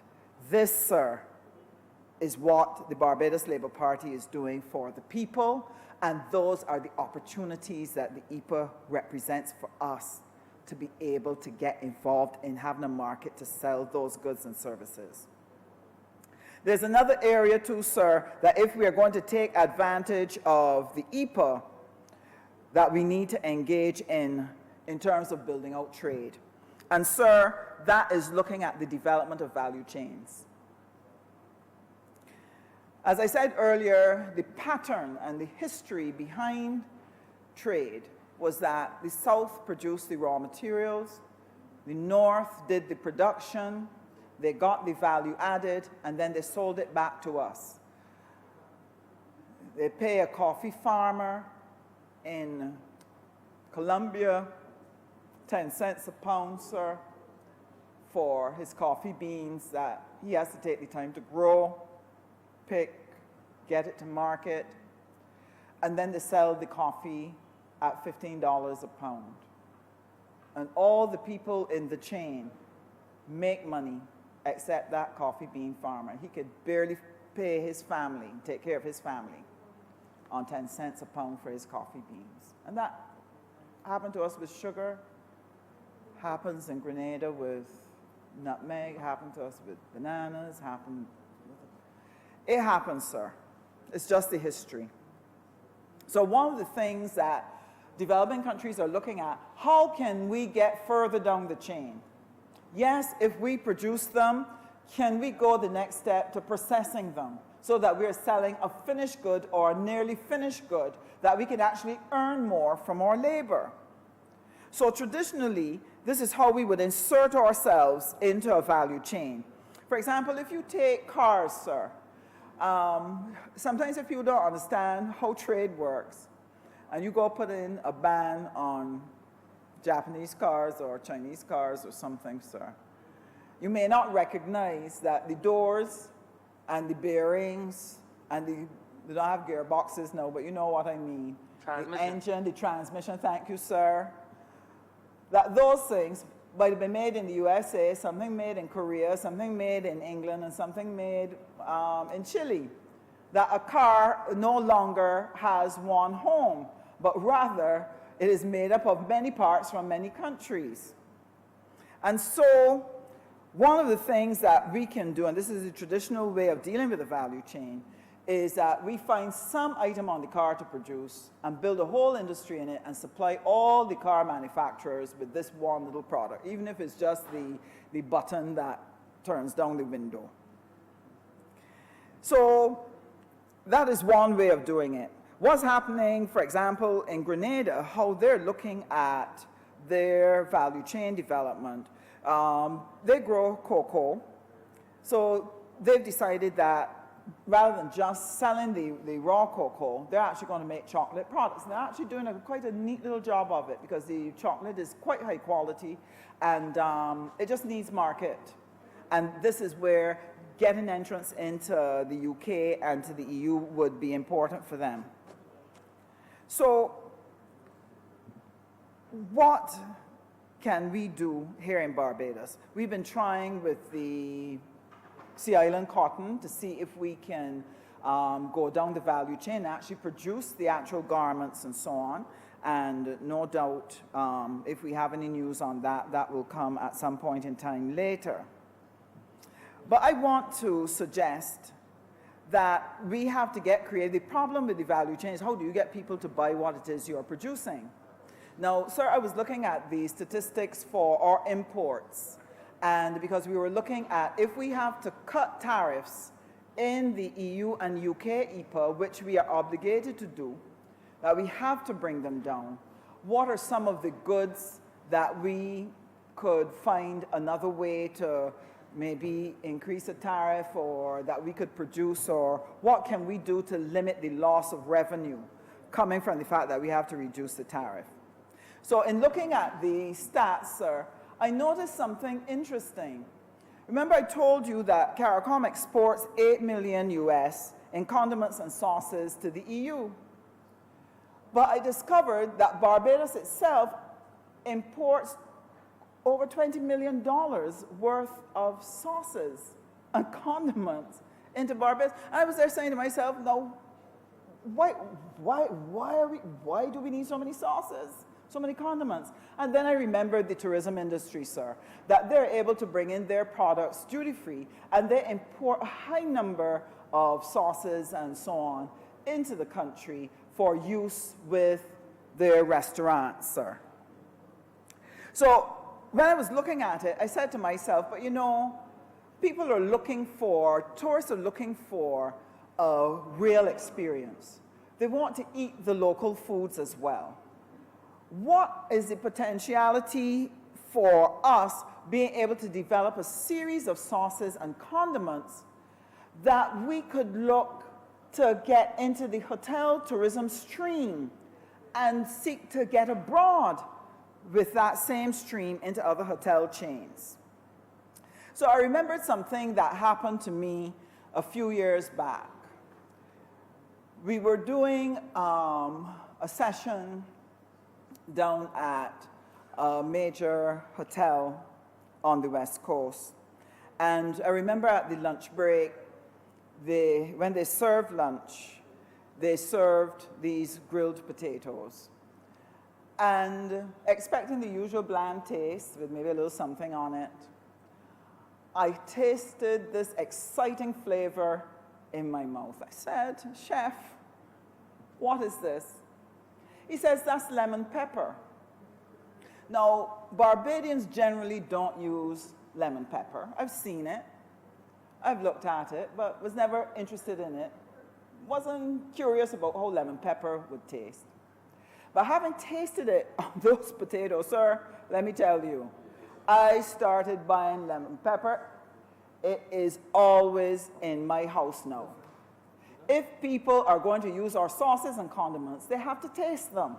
We have to find ways for people to engage it. And what better way to engage our UK visitors, who is the largest group that comes to Barbados, and our European visitors, to engage them in our sauces and condiments by seeing if we can persuade the chefs in our hotel to start to use those in their recipes, help them develop new recipes so that they have exciting dishes that they're offering people, and then have on the side, this is where you can get this flavor from so that people can buy it and take it home, so they can pick it up in the airport. Could we even take it a step further? Now, sir, if a woman really likes a flavor and she wants that in her kitchen, and she's on holiday, and she's not going to buy one. We're going to buy 2 or 3 or 4, because we're not sure when next we come in here and when next we're going to get it. So we're going to buy quite a bit to take home. And when we get home, we're so excited about what we've discovered, we're going to tell somebody about it. So relatives and friends and people at work are going to be introduced to that new flavor. And in no time at all, you could actually create demand for the flavor. But we could go further, sir. Chefs here in Barbados, Barbadian chefs, some of them belong to huge hotel chains. How would it help if they took those condiments and send a gift to a fellow chef somewhere else and tell them, "This is how I use this, and it's great. Try it in your recipe." If that were possible, sir, just imagine if we could then get the sale of sauces and condiments and actually reduce our import bill, but at the same time build production capacity for us to be able to earn foreign exchange. That would help us. This is how we can get our goods into the European and UK markets. And I put that suggestion on the table, sir, because of what I'm seeing happening in hotels. Large hotels go into the big star hotels, the 5-star, the 5 diamonds, going for luxury. And sir, some of them have the most gorgeous bedding. And if you want your bedding, you can actually buy it. The hotel will actually sell you that bedding set. They will order it for you because people ask about it. That's why I have confidence that if we did it with the sauces and condiments, we could actually create something. The next thing that we need, and another opportunity that we need to engage, sir, is to look at 2 things. The suspensions that we apply for in Coated. Now, sir, when a manufacturer needs a particular item and it is blocked by the common external tariff, might be at 40% or 60% or 100%, and they need it for an input, say a Pine Hill dairy that needs it for juices, sir, they have to apply to Coated for a special suspension of the common external tariff to be able to get that particular product duty-free. But in order to be granted that suspension, the regional manufacturers and the regional enterprises have to signal to Coated that we do not have the ability to produce that particular good. So last week, sir, Monday, Tuesday, we had a Coated meeting. I represented Barbados. And again, the suspensions came. And the suspensions were around fruit and vegetables. They were around medicines, things like aspirin and cough mixtures and allergy medicines, menthol products, and so on. And it was around guava puree, etc. Around cheese, 30,000 tons of cheese. And one of the things that's necessary is that we have to pull our enterprises together to see what we are creating suspensions for, because that is a guaranteed market for you.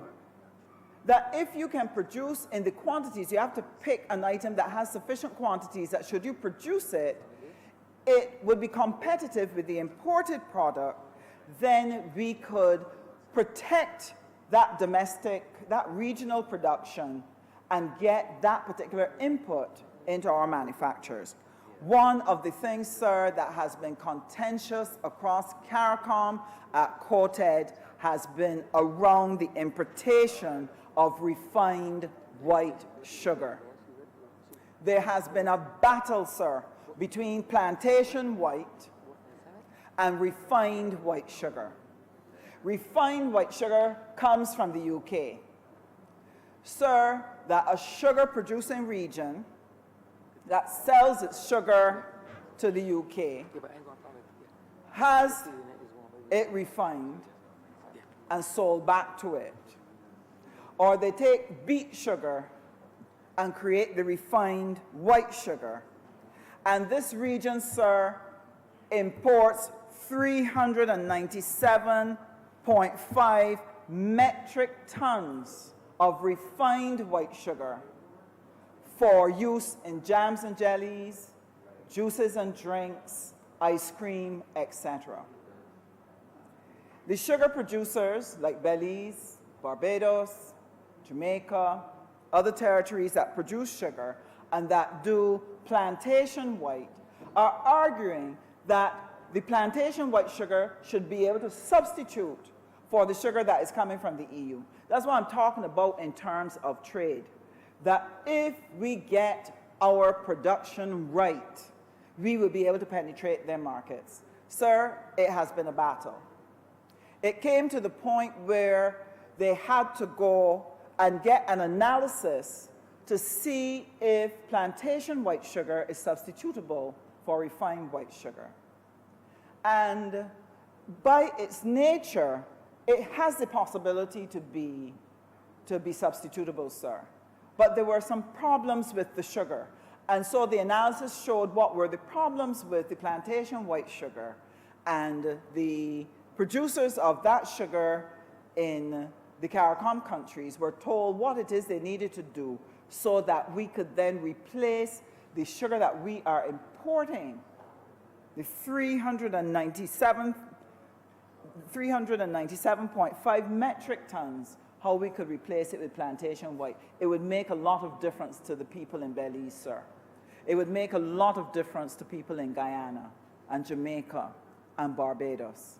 But we have to do the work of ensuring that the product meets the quality standards of your local manufacturers, that it does not spoil anything, that it delivers in the way the refined white sugar delivers, so that we can substitute it.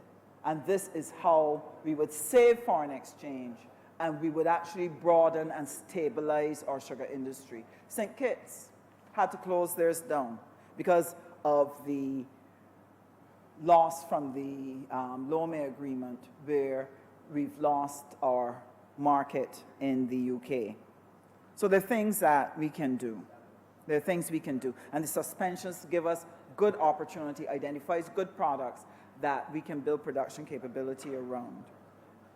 The other area, sir, that can help build out the regional production that would give us capacity to be able to sell to other markets is in government procurement. Government procurement is a great catalyst for business. The problem is that across the region, government procurement has been made captive by a handful of enterprises, and the cake is not spread sufficiently. And so governments have to use a lot of political capital, a lot of political will, to be able to broaden the participation in government procurement. I'm happy to report today to this chamber that the Prime Minister of Barbados, Mia Mottley, as the leader with responsibility for the CARICOM single market and economy, has been able to push through government procurement. Honorable member, you can't forget the term honorable. Oh, honorable, the Honorable Prime Minister, sir. Thank you, sir. That she has been able to push through at heads government procurement, where we are setting up, we have set up portals where nationally you can report and put on the procurement portal all of the contracts that you have coming up for tender so that they're open to more people to be able to bid for them. This will help broaden participation. And that anything over 250,000 US would go onto the regional portal so that instead of instantly reaching for somebody in some other territory somewhere outside of the region, we first search for the skills within the region and use them to fulfill our regional procurement needs, whether it's in goods or services. And only if we don't have it regionally, then we go extra-regionally. That way we keep the money circulating in CARICOM and creating prosperity through government procurement. And there are loads of areas for people to engage in government procurement, sir. So all of these things, only an aggressive regional production program is going to allow Barbados to be able to be ready to meet the competition that will be coming from goods in the UK, goods in the EU, and to be able to hold our own and make a space for our entrepreneurs, make a space for our young people to be able to live out their careers because there are opportunities in CARICOM businesses. If we take this seriously, we could transform the region and safeguard the livelihoods of people. And that was the work that was needed to be done. But what has happened over the 11 years, ever so welcome, wait for a call. And the last message is, cool it, take it easy, because Easy Boy was in town, and we are only wearing national colors. We have no interest in our CARICOM destiny. So, sir, there's a lot of work then to be done. That is why when we came to office, we had the mission-critical things. Those mission-critical things were issues that could have sunk this society, this economy, in no time, sir. If we did not solve the sewage issue, if we did not solve the water issue, if we did not solve the road problems, and we're trying to solve a number of other things, the foreign exchange problems, the debt problems, had we not done that, this country would have been flat on its back. And sir, I am so relieved because, sir, when we were in opposition, it was one of the most painful things to sit and watch the negligence and watch the danger that Barbados was falling into. And sir, with the advent of the Barbados Labour Party in 2018, we've seen such a major turnaround in the way government business is done and the amount of work we are trying to do, because, sir, we are here to save a nation, and there is so much that all of these ministries have to do to help take us not only to a place of safety, but take us to a place of prosperity. Now, sir, I've spoken a lot about goods, but I want to take a moment to share on services. What is interesting about the EPAs that we have, they give you access for the goods. They give you access for the services, but there's some little barriers to trade. And in services, countries have different ways in which you can engage the space. And the countries are able to choose how they want service providers to enter the space. So obviously, any country with its own self-interest is going to make sure that if you have a competitive advantage if the exporting country has a competitive advantage in cross-border trade, that is being able to use the internet to deliver trade and deliver services and so on. Or they have advantage in movement of persons where somebody goes and performs the service and goes back home. It is obvious that if they think that that's a threat to their service industry, some of them are going to put a block on those two modes to prevent too much of the other country's services and service providers entering their space. And so while we have an EPA that says, yes, you can come and bring your services, there are loads of roadblocks. And that's one of the reasons why we've not been able to do as well in services as we should be able to do. And one of the things that they've asked, because in the region, especially in Barbados, we have a tremendous advantage in terms of professional skills. We have people that have high quality, world-class skills that can be offered any part of the world. A lot of our diaspora have proven that. They've gone overseas, gone to universities, excellent skills, and those host countries hold on to them because they recognize these people can help build our nation. So one of the blockages to our being able to offer services in the UK and European countries is the fact that they ask for mutual recognition agreements. And what does that mean? It says we do not know what is the quality of your university education. We do not know what's the quality of your technical education. We do not know if what you're doing is equivalent to what our people are doing. We have no way of guaranteeing that quality. So hear what? If you want to come into our space, you have to be able to get a mutual recognition agreement signed in which the quality of your certification has to be examined to see its equivalency in our space before we will allow you to come and offer your services in our jurisdiction. Sir, that has put such a cramp on the export of services into the EU and the UK, it isn't funny. Sir, for 11 years, we have not been able to effectively penetrate those areas with our services. One of the problems has been getting the professional associations to come together and being able to create an assessment of their skills and to be able to enter into an agreement with the equivalent bodies in the importing country, in the EU, in the UK, to match the qualifications and to get the tick that says, yes, you are approved, you're an approved service provider, you can come in and offer the service. And so we've not had many of our service providers working on that. The management consultants are now trying, but they have a way to go. You've needed it with your engineering, you needed it with a whole set of services.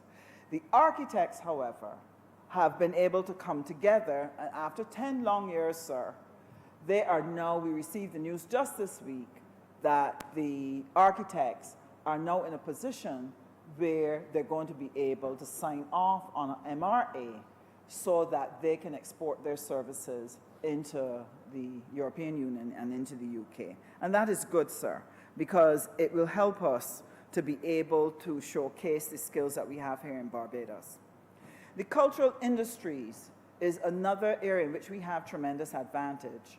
And we have to find ways to build the capacity of our cultural practitioners and to be able to give them the necessary supports, because there is a really high demand for cultural services across the world. Caribbean cultural services. Sir, a gentleman came to my office to speak to me, and he's from Germany. And he has indicated that, look, at the music festivals and so on, that there's a great demand for Caribbean music, that the Jamaicans are doing extremely well in Europe, being able to get their cultural services into the festivals and getting business for their entertainers and so on. And then when I made a visit to China, I saw it for myself. There's a great demand in China for the entertainment from the Caribbean. I mean, the audience couldn't understand the words, but they understood the music, sir, and they loved it. They ate it up. We took a cultural entrepreneur with us on that expo.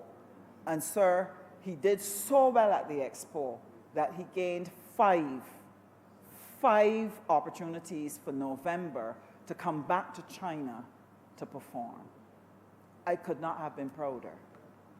And when we talked through what was happening in China, we recognized that there were opportunities for entertainment. And so we have to be able to build our service sector that we can begin to take advantage of the opportunities under the EPA in Europe, in the UK, and in other parts of the world for our cultural industries. And I'm trusting that my colleague from St. Philip West will share with us what he has in mind for that. But there are some other things that we can do in terms of services. I'm going to share some things that are dear to my heart. They're things that we have to explore, sir. Everywhere that I've gone representing Barbados, when I have engaged countries, whether it's African countries, Caribbean countries, and so on, one of the things they always bring up when we talk about what can we do in terms of trade, they always bring up tourism. Barbados is known across the world as being a leader in tourism.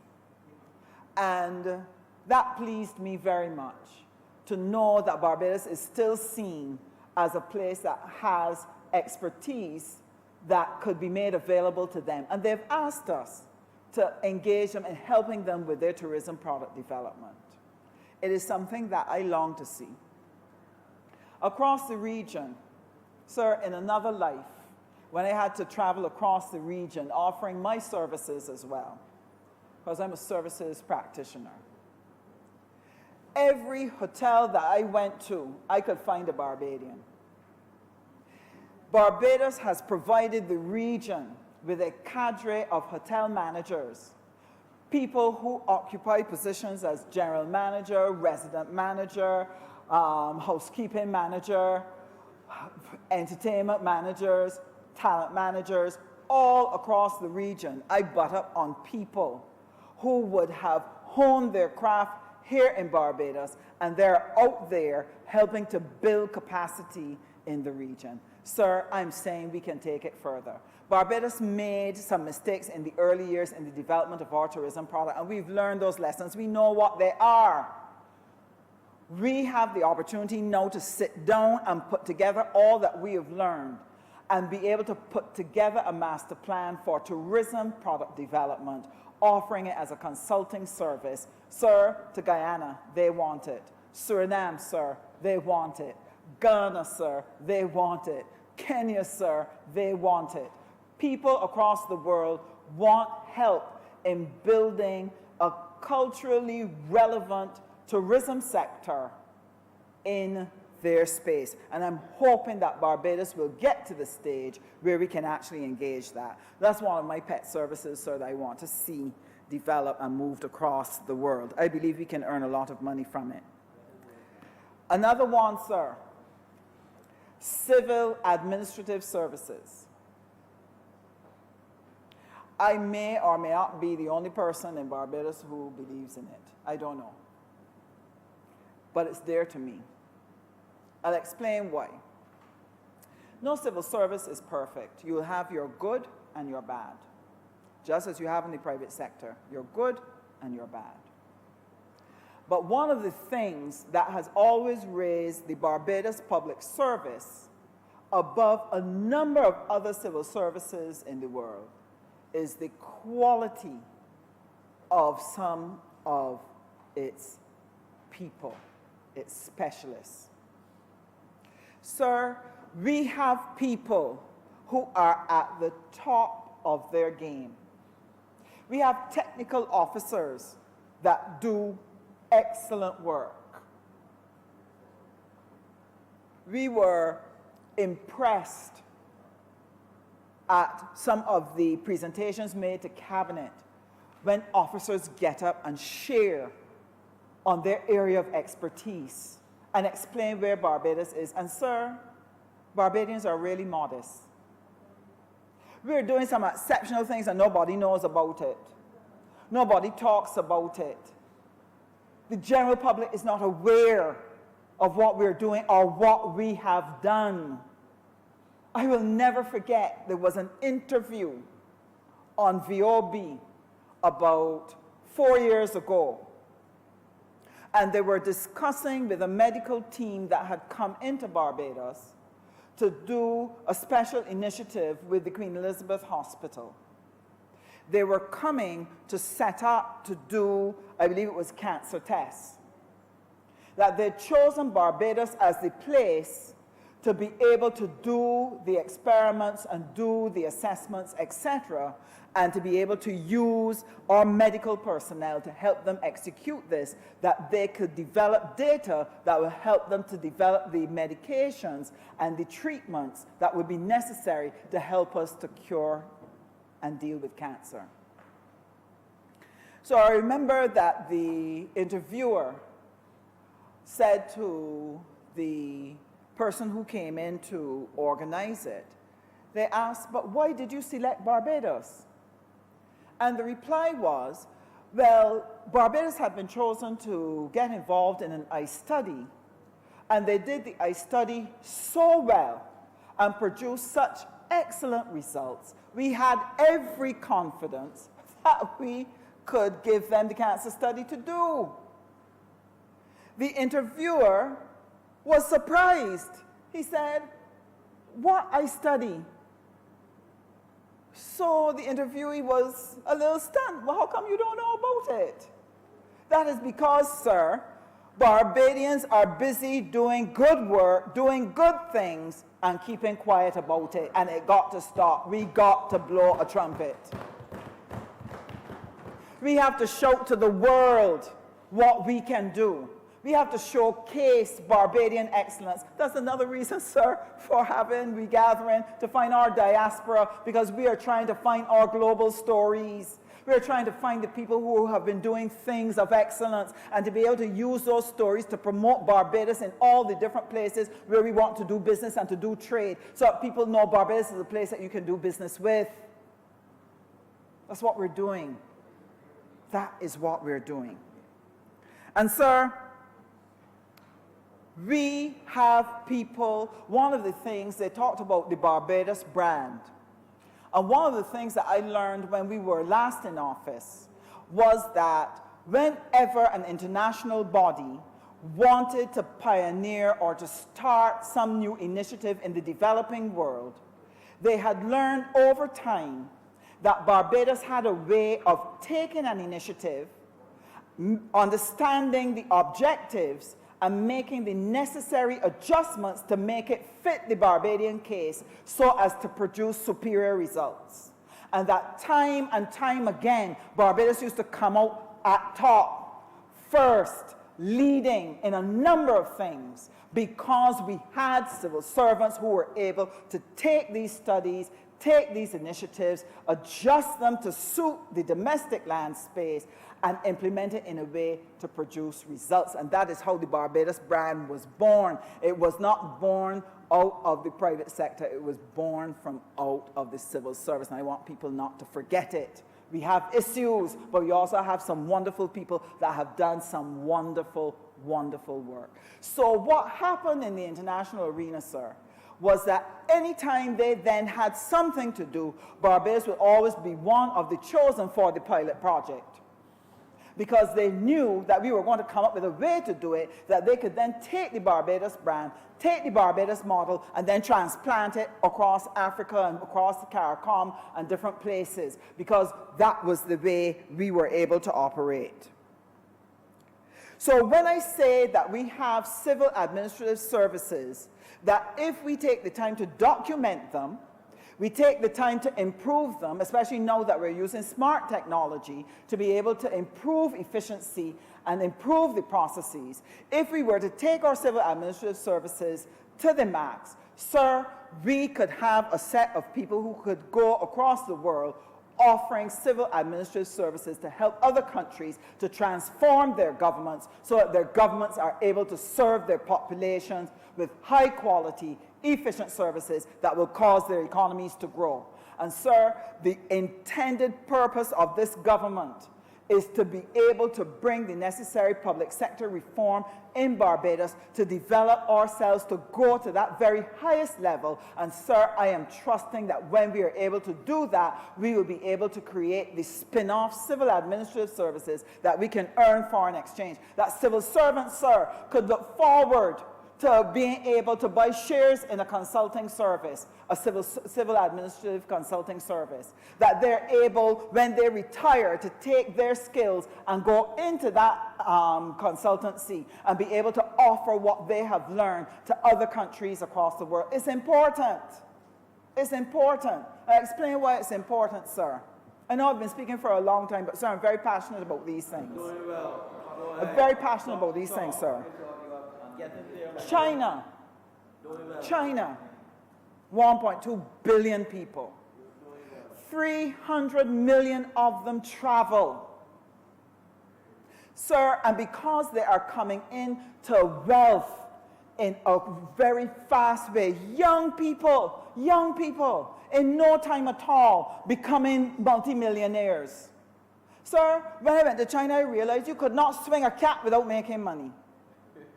If a Barbadian went there and opened a Chinese restaurant, they would make money, sir. 1.2 billion people to sell something to. Sir, they don't need to sell to the rest of the world if they don't want to. They could move their GDP like that. But here is what I realized. When I first went, sir, I felt a little, well, what could we sell to China? It makes everything. It has everything. Barbados is too far for people to travel. You know what I discovered, sir, when I went there? The middle class in China want to have the experiences that they've seen the Western world engage in. And travel is attractive to them. If you stand up in London, sir, you can't stand there for 10 minutes without a group of Chinese people passing you. As a matter of fact, you cannot stand up in London and hear too many British voices in your ear, because you will hear Europeans, you will see Chinese, you will see Japanese. They're all there. They're looking for experiences. So when I asked, well, what could Barbados do in terms of tourism? What could we do? I heard that one of the challenges would be distances. It's so long, it's a long trip.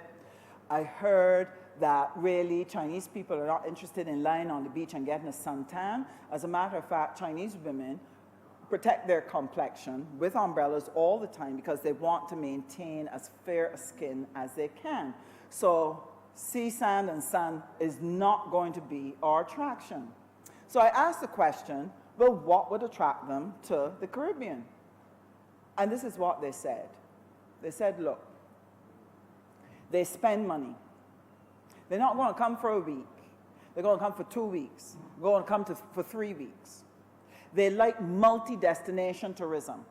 They don't want to go to one country. If they're going to travel so far, they want to go to several countries. When they come, they want things to do. They don't want to wake up in the morning and ask the question, well, what are we going to do today? Should we go on the beach? Should we go shopping? No. They want a schedule of activities. We're going to visit this place, we're going to visit that place, we're going to do this, and we're going to do that. And so cultural and heritage tourism is big for them. They want to see our culture. They want to engage our history. They want to participate in ceremonies and various things that they would find exciting. But they want multi-destination packages. So, sir, If we don't help the rest of the CSME, if we don't help the OECS, if we don't help Guyana, Suriname, and Belize to help to build up their economies, to help them to put in their tourism product development, we do not have a package we can give them. If you put a package of Barbados and 2 other territories and they're not up to mark in the experience, it destroys the multi-destination package that we want the Chinese. And sir, we only want 20 million coming across. We don't want all 300. 20. 20. That's all. But sir, we have to be ready for them. If we're going to be serious about engaging the Chinese market, and you know what I was told, sir? They're already going to Panama. Well, if they could get as far as Panama, they could get as far as Barbados. Huh?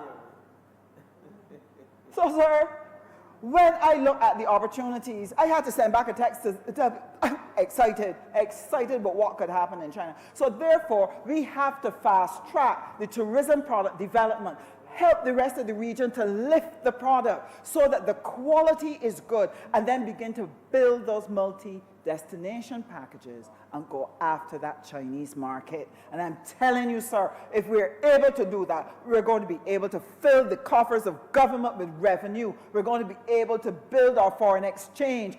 And most of all, we're going to be able to take Barbadian products and services, make sure they're available in the hotels, that the Chinese can engage and taste and be a part of what it is we produce, that they go home and talk about our stuff and want to take our stuff with them. Sir, this is what we can do in services, but we have to do it together. Small nations like ours have to fight and struggle, sir, to find a place, but it can be done if we use the opportunities that are before us. I want the people of Barbados to know that they do not have a slothful government. I want them to know that they have a government that is proactive and hardworking and creative, looking for opportunities, working to bring together those opportunities and get the population to connect to those opportunities to make sure that we can build a future. Sending our children back to UE was not a sweet political election gimmick.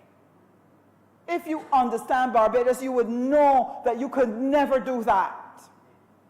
That Barbados has to continue to produce high quality, high skilled people, that we can populate our services industries and our production industries and to be able to use them to be able to export across the world. That is why UE must always be there. That's why SJPI must be transformed.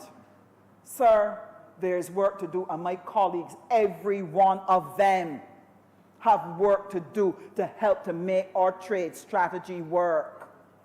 And I'm looking forward to hearing their contributions on this matter.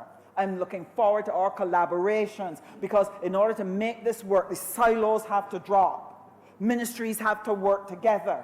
We have to source the best talent. We have to deploy the best talent.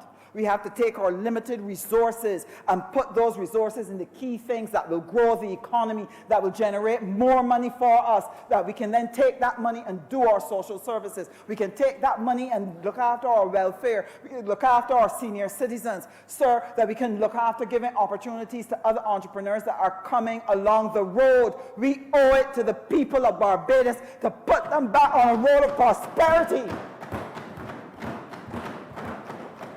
We owe it to them. What has happened in this 11 years is a travesty. We have unfaired a generation. Unfaired them.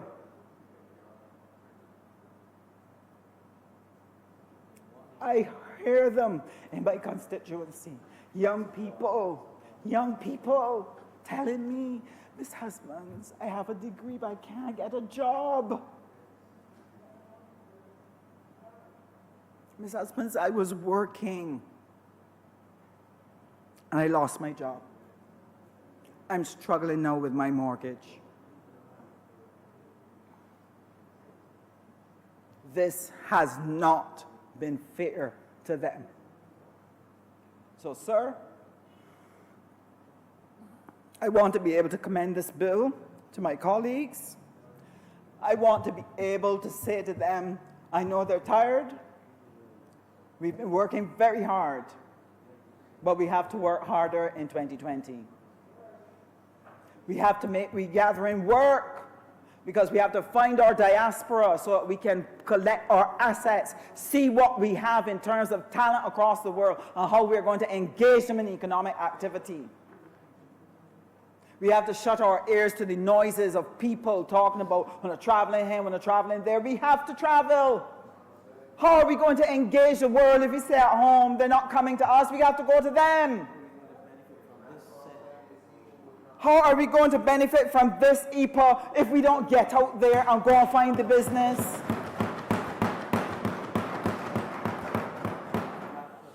Sir, I can understand the population, general population not understanding, but the people who should know better, they need to keep their mouths shut. We have work to do, and I want to commend this bill to my colleagues. I want to commend it to the opposition. I want to commend it to Barbados. We have to work together. We must not score home goals. Later today, God willing, I'm hoping we will get the chance to hear from the Minister from the MP for St. Michael North, sir. Every time that we find a niche in which to function, somebody comes to drive us out the corner. Dynamics change. So it has these small countries running from pillar to post. But I have news for the world. Barbados is coming. We are coming with a plan. We are going to develop a strategy and implement it that will cement this country on the world's history's page. We're going to write our names on that page. People are going to see what a small nation can do.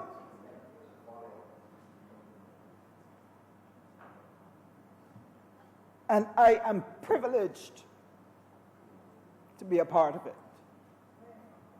I thank you, Mr. Speaker.